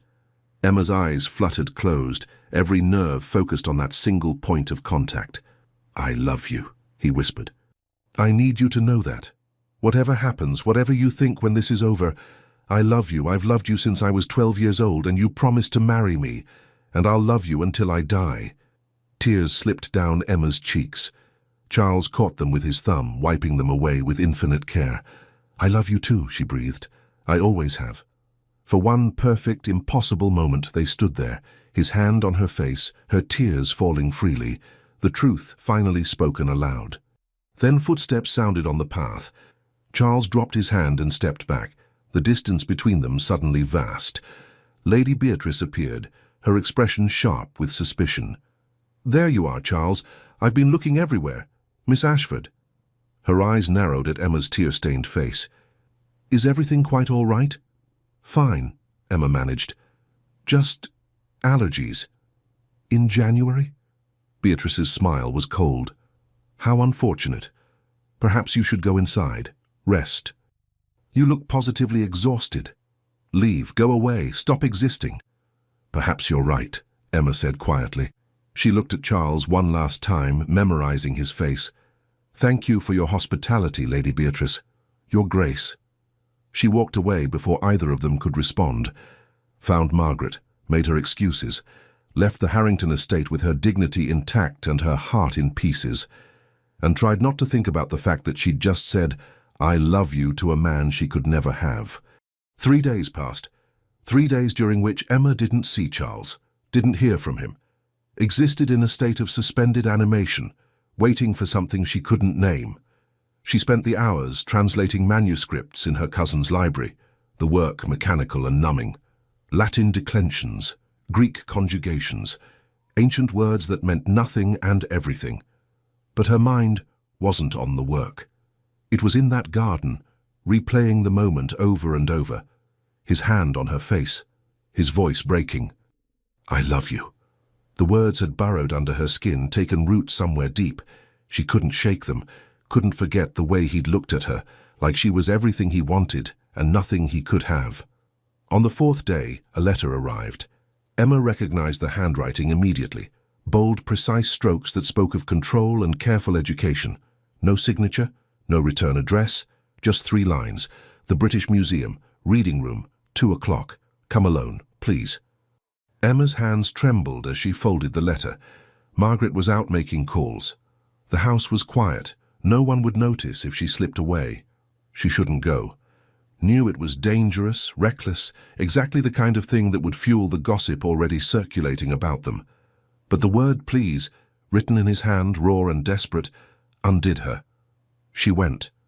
The British Museum was vast and echoing, filled with artifacts from civilizations long dead.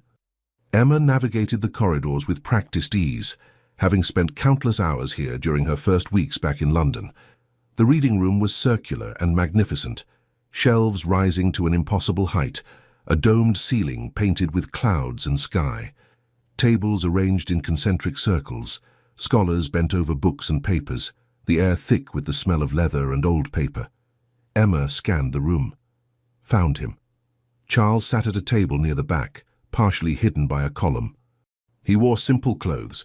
No tailcoat, no cravat, just a dark shirt and waistcoat.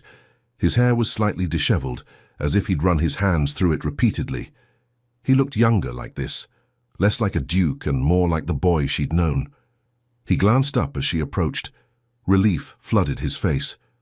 "You came," he said quietly. "You asked me to. I wasn't sure you would, after the garden party, after—" He stopped, his jaw tightening. Emma sat across from him, the table a barrier and a bridge between them. "After we said things that can't be unsaid." "Yes." She looked at him, really looked. The shadows under his eyes spoke of sleepless nights. The tension in his shoulders spoke of a man at war with himself. "Why did you ask me here?" she asked softly. Charles glanced around, ensuring no one was close enough to overhear. "Because I needed to see you, to talk to you, without Beatrice hovering, without a dozen pairs of eyes watching, without pretending I feel nothing. Charles, let me finish, please." He leaned forward, his voice dropping to barely above a whisper. "The last 3 days have been hell. Smiling at Beatrice, planning a wedding I don't want, pretending everything is fine while I—" He stopped, swallowing hard. "While I think about you constantly, while I relive that moment in the garden, while I torture myself imagining what my life could have been if circumstances were different." Emma's chest tightened. "This isn't fair to either of us." "I know, but I had to see you. Even if it's just for an hour, even if we're surrounded by strangers and can't touch, I needed to be near you." The desperation in his voice broke something in Emma. She wanted to reach across the table to take his hand, to offer comfort. But they were in public, already conspicuous. "Tell me about France," Charles said suddenly. "Tell me what your life was like. I want to know everything I missed." Emma blinked, surprised by the request. "Why?" "Because I've spent 18 years imagining, and I need to know the truth, need to understand who you became when I wasn't there to see it." So she told him. About the small cottage outside Lyon where she'd lived with her grandmother. About learning to speak French without an accent, to think in languages that weren't her own. About the manuscripts she'd translated, philosophical treatises, botanical texts, poetry so old the ink had faded to ghosts. She told him about the loneliness, the way she'd felt suspended between 2 worlds, belonging to neither. The nights she'd stood at her window looking toward England, wondering if he'd forgotten her. Charles listened with absolute attention, his eyes never leaving her face. Occasionally he'd ask a question, quiet, thoughtful, revealing how carefully he was listening. "Were you happy?" he asked finally. Emma considered the question. "I was peaceful, content, perhaps, but happy." She shook her head. "No. I don't think I've been truly happy since I was 7 years old. Neither have I." The admission hung between them, honest and devastating. "What about you?" Emma asked. "What happened after I left?" Charles's expression darkened. "My father intensified his training. He was furious when your family disappeared, said it proved that sentimentality was weakness, that caring about people outside one's station led to nothing but disappointment. He laughed bitterly. He used you as an example for years. The foolish boy who'd attached himself to a girl from a disgraced family. The lesson about keeping one's heart properly guarded. Emma's throat constricted. I'm sorry. Don't be. It wasn't your fault. Charles's hands curled into fists on the table. He was a cruel man. He believed that suffering built character, that love was a luxury the aristocracy couldn't afford. He made sure I understood that every action has consequences, that my choices affected hundreds of people, and that personal happiness was irrelevant compared to duty. That's a terrible way to live. It's the only way I know. Charles met her gaze, his eyes hollow. He died hating me. Did I tell you that? His last words were about my failures, my weaknesses. The ways I'd disappointed him. Charles, and you know what the worst part is? Even dead, he controls me. Every decision I make, I hear his voice, telling me what's expected, what's right, what a true duke would do. His voice dropped to a whisper. Sometimes I think I'll never be free of him. Emma wanted to argue, wanted to tell him that he was his own man, that he could choose differently. But she understood the weight of legacy, the way the past wrapped around you like chains. What was your mother like? She asked, changing the subject gently. Charles's expression softened slightly. Kind, gentle, completely crushed by him. He paused. She lives in the Dower House now. Rarely comes to London. I think the city reminds her of too many unhappy years. Does she know about... Emma hesitated. About us? No. I haven't told anyone except Ben, and he guessed more than I told him. Charles studied her. Would you want to meet her? The question caught Emma off guard. I don't think that's wise. Probably not. But I want her to know you exist. Want someone in my family to understand why I... He stopped, his jaw working. Why you what? Why I'll never love Beatrice the way a husband should love his wife. The words settled over Emma like a shroud. She thought about Beatrice, cold, beautiful, calculating. Thought about Charles spending the rest of his life beside a woman he didn't love, fathering children with her, growing old in a house that would never feel like home. Maybe love will come, Emma offered weakly, with time. Do you believe that? No, neither do I. Charles leaned back, exhaustion evident in every line of his body. But it doesn't matter what I believe. The contracts are signed. The announcement will be made in 3 weeks, and then you marry her. Yes. Emma forced herself to ask the question that had been haunting her. When is the wedding? April 15th. 3.5 months. Less than 100 days. That's soon, Emma managed. Beatrice wanted it sooner. I convinced her family that a proper wedding requires time to plan. Charles's smile was bitter. In truth, I just wanted more time before... He couldn't finish. Emma understood. More time before his life became a cage he'd never escape. They sat in silence, surrounded by the rustle of turning pages and the scratch of pens. The reading room felt like a sanctuary, a place outside of time where they could exist together without consequence. Emma, Charles said softly, can I ask you something? Yes. If things were different, if I wasn't a duke, if you weren't... He struggled to find the words. If we were just two ordinary people, would you want... Yes, Emma interrupted. Whatever you're asking, the answer is yes. Charles's eyes closed. A shudder ran through him, visible even from across the table. When he opened his eyes again, they were wet. I wish I could give you ordinary, he whispered.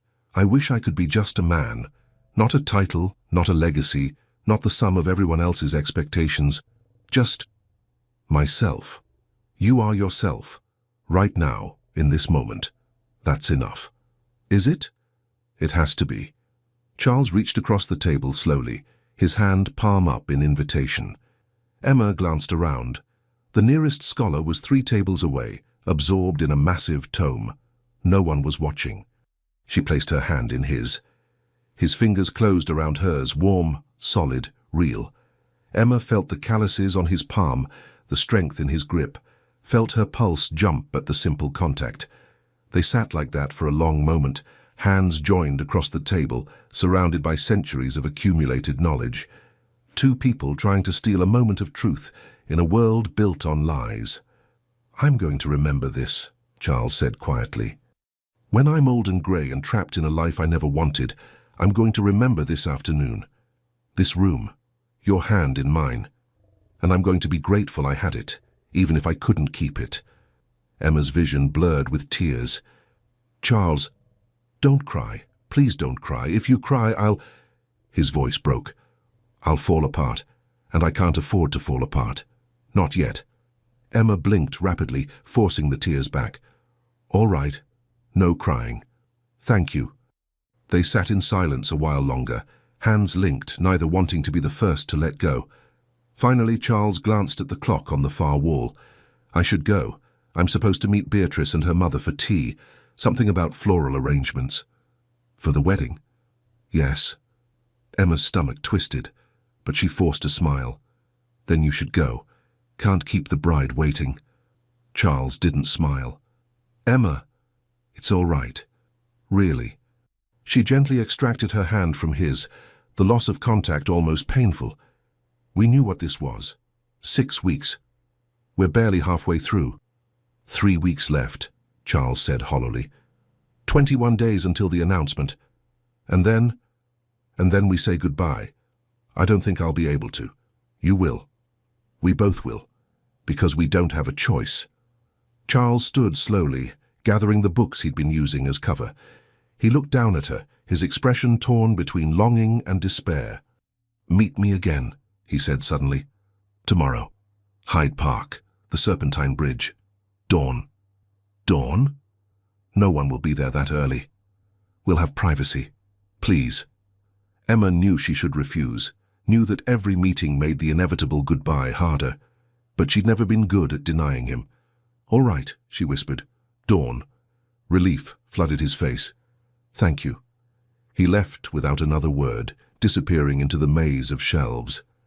Emma sat alone at the table, her hand still warm from his touch. 3 weeks, 21 days, 504 hours, and then she'd lose him forever. She pressed her hand to her chest, feeling her heart beat beneath her palm. It hurt. Everything hurt. But at least she'd have tomorrow. At least she'd have dawn. Emma woke before the sun, dressing in the dark. She chose practical clothes, a simple walking dress in deep blue, a wool cloak against the January cold. Her blonde hair she braided simply, pinning it away from her face. The house was silent as she slipped out. London at dawn was a different city, quieter, softer, the streets mostly empty except for delivery carts and servants starting their day. Hyde Park loomed ahead, vast and shadowed.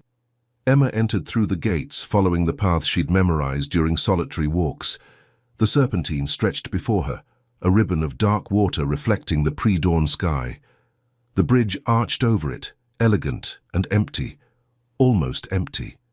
Charles stood at the center of the bridge, his hands on the stone railing. He wore a heavy coat, his breath misting in the frigid air. He looked like a painting, solitary, contemplative, beautiful in his sadness. He turned as Emma approached. "You came," he said, the same words as yesterday. "You asked me to," she replied, the same answer. They stood at opposite ends of the bridge, a dozen feet of space between them. The world was grey and hushed, balanced on the edge between night and day.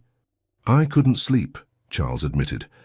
"After I left you yesterday, I went home, dressed for tea with Beatrice, sat through 2 hours of discussion about roses versus peonies, smiled, nodded, pretended I cared."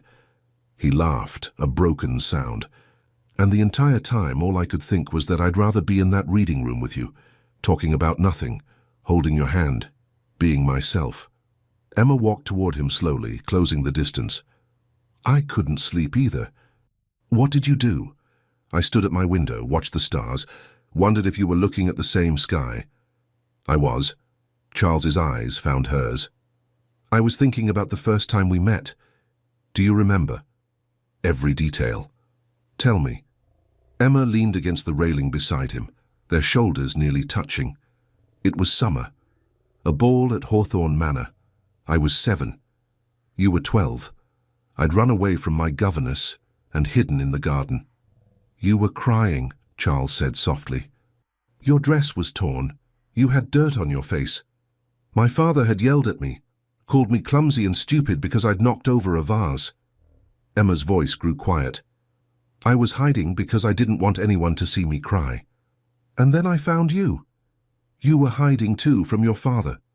He'd struck me for speaking out of turn at dinner.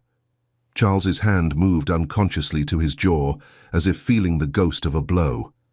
We were both running from the same thing. Pain. Yes. He turned to face her fully. And then you said something. Do you remember what you said? Emma smiled despite the tears gathering in her eyes. I said, why are grown-ups so mean? And I laughed. For the first time in months, I laughed. Charles's own smile was sad and fond, and then you took my hand and said we should make a promise. That when we grew up, we'd be different, kinder. And you'd marry me so we could be kind together. They stood close now, so close Emma could see the flecks of amber in his dark eyes, could count his eyelashes, could feel the warmth radiating from him despite the winter cold. I meant it, she whispered. Even then, I meant it. So did I. Charles's hand lifted, hovering near her face. Can I? Yes. His hand cupped her cheek, the touch achingly familiar. Emma leaned into it, her eyes fluttering closed.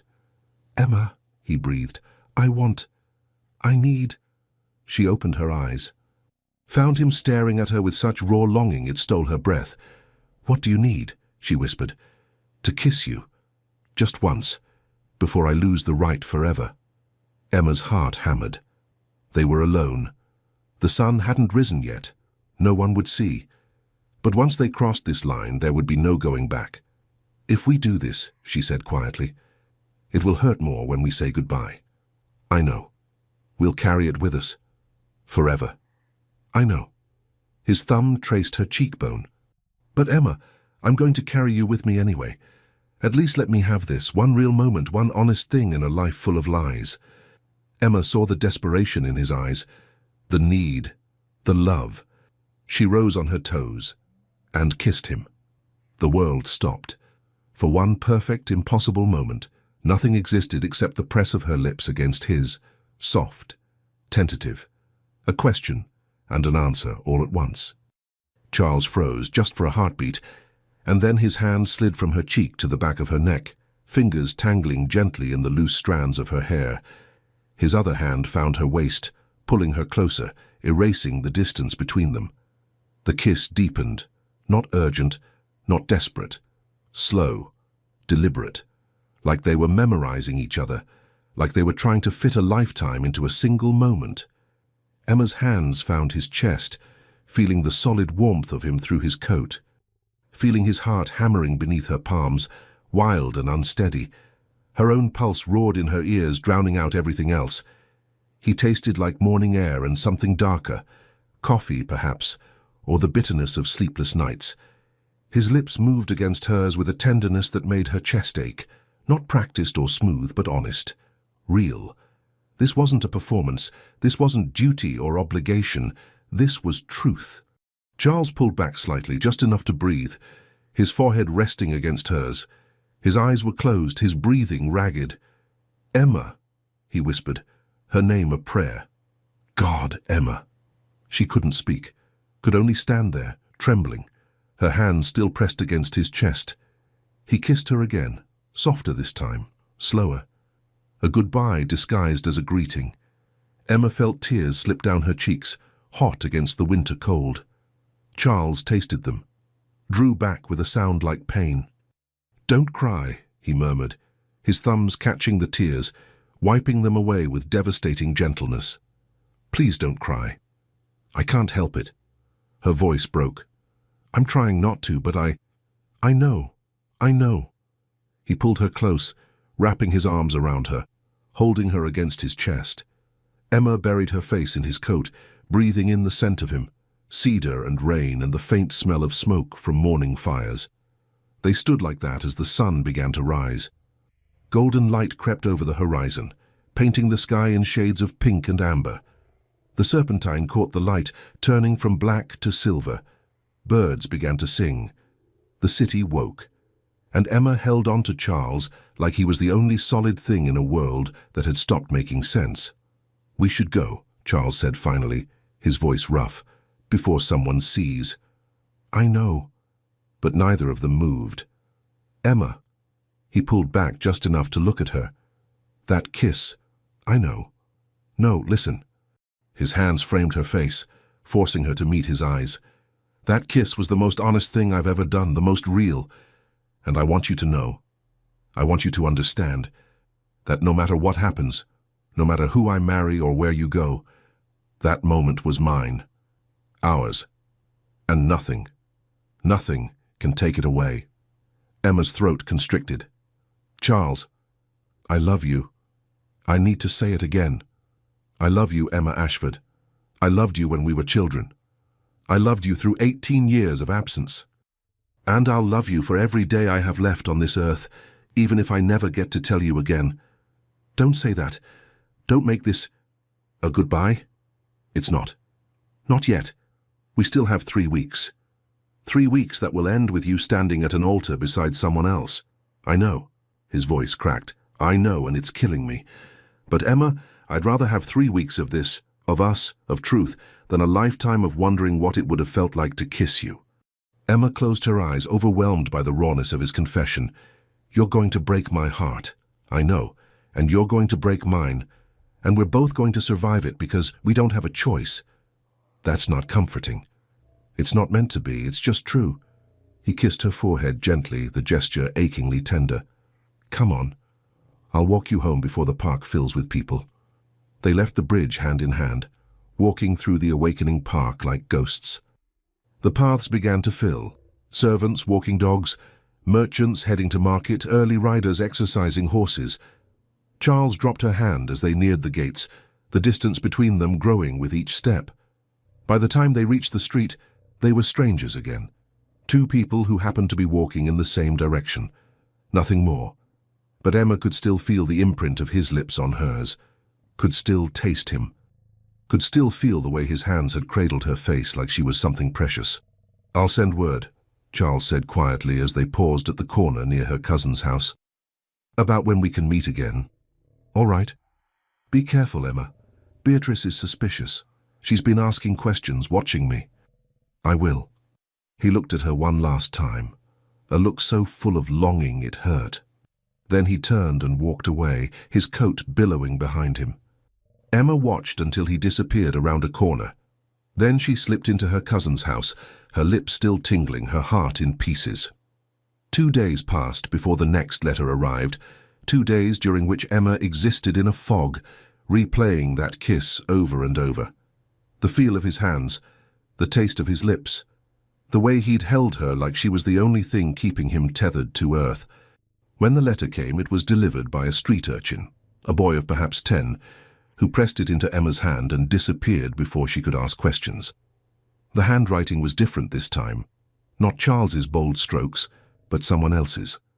Feminine, elegant. "Miss Ashford, I believe we should speak. There are things you need to know about Charles, about his engagement, about the future you're trying to steal. If you care for him at all, you'll meet me. The Serpentine Tea House. 3 o'clock today, come alone. Lady Beatrice Harrington." Emma's blood ran cold. Beatrice knew, or suspected. Either way, this was a summons, not an invitation. Margaret found her standing in the hallway, the letter trembling in her hands. "Emma? What's wrong?" Emma couldn't finish, couldn't explain the dread settling in her stomach like lead. "Is it from him?" Margaret asked gently. Emma shook her head. "From her?" Margaret's eyes widened. "Lady Beatrice, what does she want?" "To warn me off, I imagine. To remind me that he's hers and I'm—" Emma's voice broke. "I'm nothing. You're not nothing. Aren't I? I have no title, no fortune, no claim to anything except a heart that won't stop loving someone I can never have." Emma looked at her cousin, desperation in her eyes. "What do I do?" "You have a choice. You can ignore the letter, refuse to meet her, or you can go. hear what she has to say, and make a decision based on truth instead of fear. Emma looked down at the letter. The elegant script seemed to mock her. The future you're trying to steal. She wasn't trying to steal anything. She'd never asked Charles to love her, never demanded a future, never expected. But that was a lie, wasn't it? Some part of her, some foolish, desperate part, had been hoping that love would be enough, that somehow, impossibly, they'd find a way. But love was never enough in this world. "I'll go," Emma said quietly. "Emma, I have to. If I don't, I'll always wonder what she would have said, what truth she might have told me that Charles couldn't." Margaret looked worried. "Then I'm coming with you," she said alone. "I don't care. I'm not letting you face that woman without support." Emma wanted to argue, but the truth was, she was grateful. Beatrice was formidable, beautiful and sharp, and utterly convinced of her own superiority. Emma wasn't sure she could face her alone. "All right," she said softly. "Thank you." The Serpentine Tea House was elegant and expensive, the kind of place where London's elite gathered to gossip over tiny sandwiches and overpriced tea. Emma and Margaret arrived exactly at 3, both dressed conservatively, armor disguised as propriety. Lady Beatrice sat at a corner table, positioned so she could see the entire room. She wore deep purple, a color that should have clashed with her coloring, but somehow didn't. Diamonds glittered at her throat. Her hair was arranged in an elaborate style that must have taken hours. She looked like royalty. Emma felt like a peasant. "Miss Ashford?" Beatrice said as Emma approached. Her eyes flicked to Margaret. "I said alone. Lady Margaret is my cousin. Where I go, she goes." Beatrice's lips thinned. "How loyal. Very well. Sit." It wasn't an invitation. It was a command. Emma sat, Margaret beside her. A server appeared immediately, pouring tea with practiced efficiency. Emma didn't touch hers. "Thank you for coming," Beatrice said, her tone suggesting she'd expected nothing less. "I'm sure you're wondering why I asked to meet. You made it clear in your letter you want to warn me away from Charles."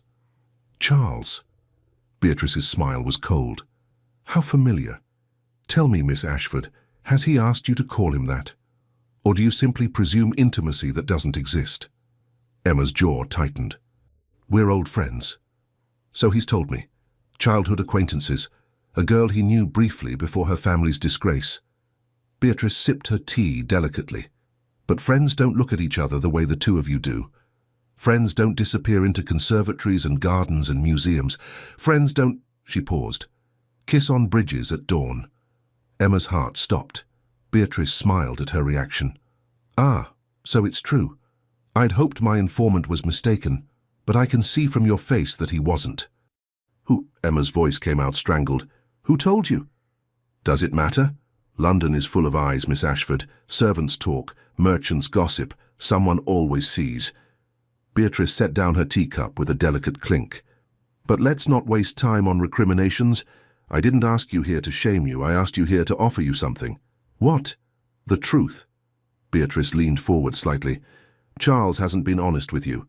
He's told you about the engagement, yes. About duty and responsibility and all the noble reasons he must marry me. But has he told you everything?" Emma's stomach twisted. "What do you mean? Has he told you about the debts, the estate that's mortgaged to the hilt, the tenants who will be evicted if the Winterbourne holdings are sold?" Beatrice's eyes glittered. "Has he told you that without my dowry, his family loses everything? Not just the estate, but his mother's home, his sister's dowry, the pensions for 30 elderly servants who have nowhere else to go?" Emma felt the blood drain from her face. "I thought not," Beatrice said softly. "Charles is very good at playing the martyr, the dutiful son sacrificing his happiness for abstract honor. But the truth is far more concrete.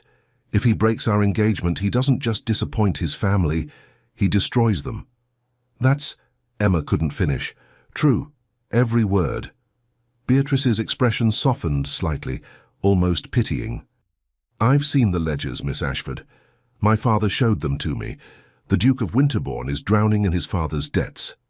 Gambling debts, bad investments, years of mismanagement. Charles has been trying to save it for 3 years, and he's failing. Emma's hands trembled in her lap. Why are you telling me this? Because I want you to understand what you're asking him to give up. It's not just me. It's not just a marriage he doesn't want. It's his family's entire future. Hundreds of people who depend on the Winterbourne name. Beatrice paused. Do you really think your love is worth that price? The question hung in the air, brutal and unanswerable. I never asked him to give up anything, Emma whispered. Didn't you? Every time you meet him, every time you let him touch you, every time you look at him like he's your whole world, you're asking him to choose, you and suffering, or duty and survival. Beatrice's voice turned hard. And you know which one he'll choose. Deep down you know. Because Charles is a good man, a noble man, and good men don't abandon hundreds of people for one woman's happiness. Emma felt tears burning behind her eyes. She refused to let them fall. So what do you want from me? She asked, her voice barely audible.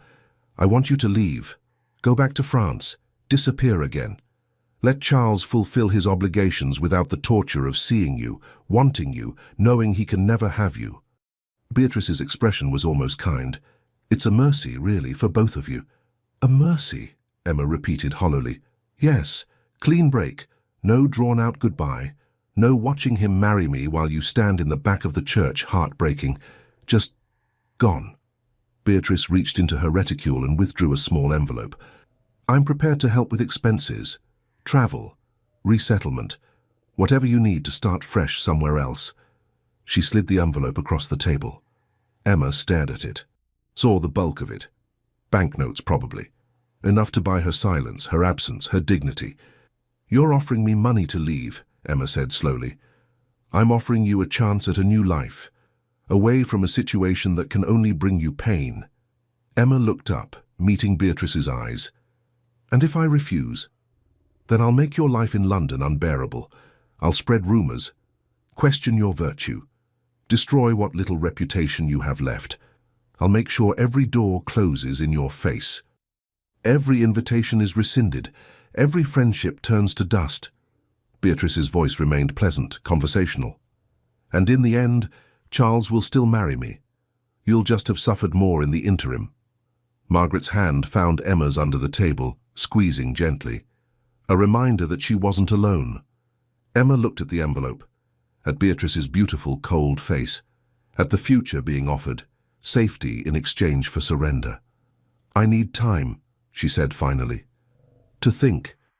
You have until the announcement. 3 weeks. Beatrice stood gracefully. Choose wisely, Miss Ashford. Some battles aren't worth fighting, especially when you've already lost. She swept out of the tea-house, leaving her untouched tea and her poisoned offer behind. Emma sat frozen, staring at the envelope. Emma, Margaret said gently, you're not seriously considering... I don't know what I'm considering. Emma's voice was hollow. She's right about one thing. I can't save him. I can only make everything harder. You love him. That's exactly the problem. Emma looked at her cousin, tears finally spilling over. I love him too much to be the reason he fails, too much to watch hundreds of people suffer because he chose me over them. Too much to... Her voice broke. To make him choose at all. Margaret's own eyes were wet. Then what will you do? Emma looked out the window at the London street, carriages and pedestrians and the endless churn of city life. Somewhere out there, Charles was going about his day, planning a wedding, fulfilling duties, carrying the weight of an empire on his shoulders, and loving her. That was the cruelest part. He loved her, and it changed nothing. I don't know, Emma whispered, but I think Beatrice might be right. The merciful thing might be to leave. Emma, let me think. Please, just let me think. They left the tea-house in silence, the envelope burning in Emma's reticule like evidence of a crime. And somewhere across London, Charles stood in his study, staring at ledgers full of debts he'd never asked for, wondering how to tell Emma that loving her was the greatest luxury he couldn't afford. And somewhere across London, Charles stood in his study, staring at ledgers full of debts he'd never asked for, wondering how to tell Emma that loving her was the greatest luxury he couldn't afford. The envelope sat in Emma's drawer that night, unopened. Beatrice's money, Beatrice's mercy, Beatrice's price for her absence. 3 weeks remained until the engagement announcement, 21 days to decide between love and duty, between staying and running, between breaking Charles's heart or watching him break his own. Emma stood at her window, staring at the London sky, and made a choice. But some choices once made can never be unmade, and some loves refuse to die quietly. What will Emma decide? Will Charles discover Beatrice's offer? Can love survive when the world demands sacrifice? The story continues in part 2. Subscribe and turn on notifications so you don't miss what happens next. Leave a comment telling me, should Emma stay and fight or leave to save him? I'll be reading every single one. This is only the beginning of the end.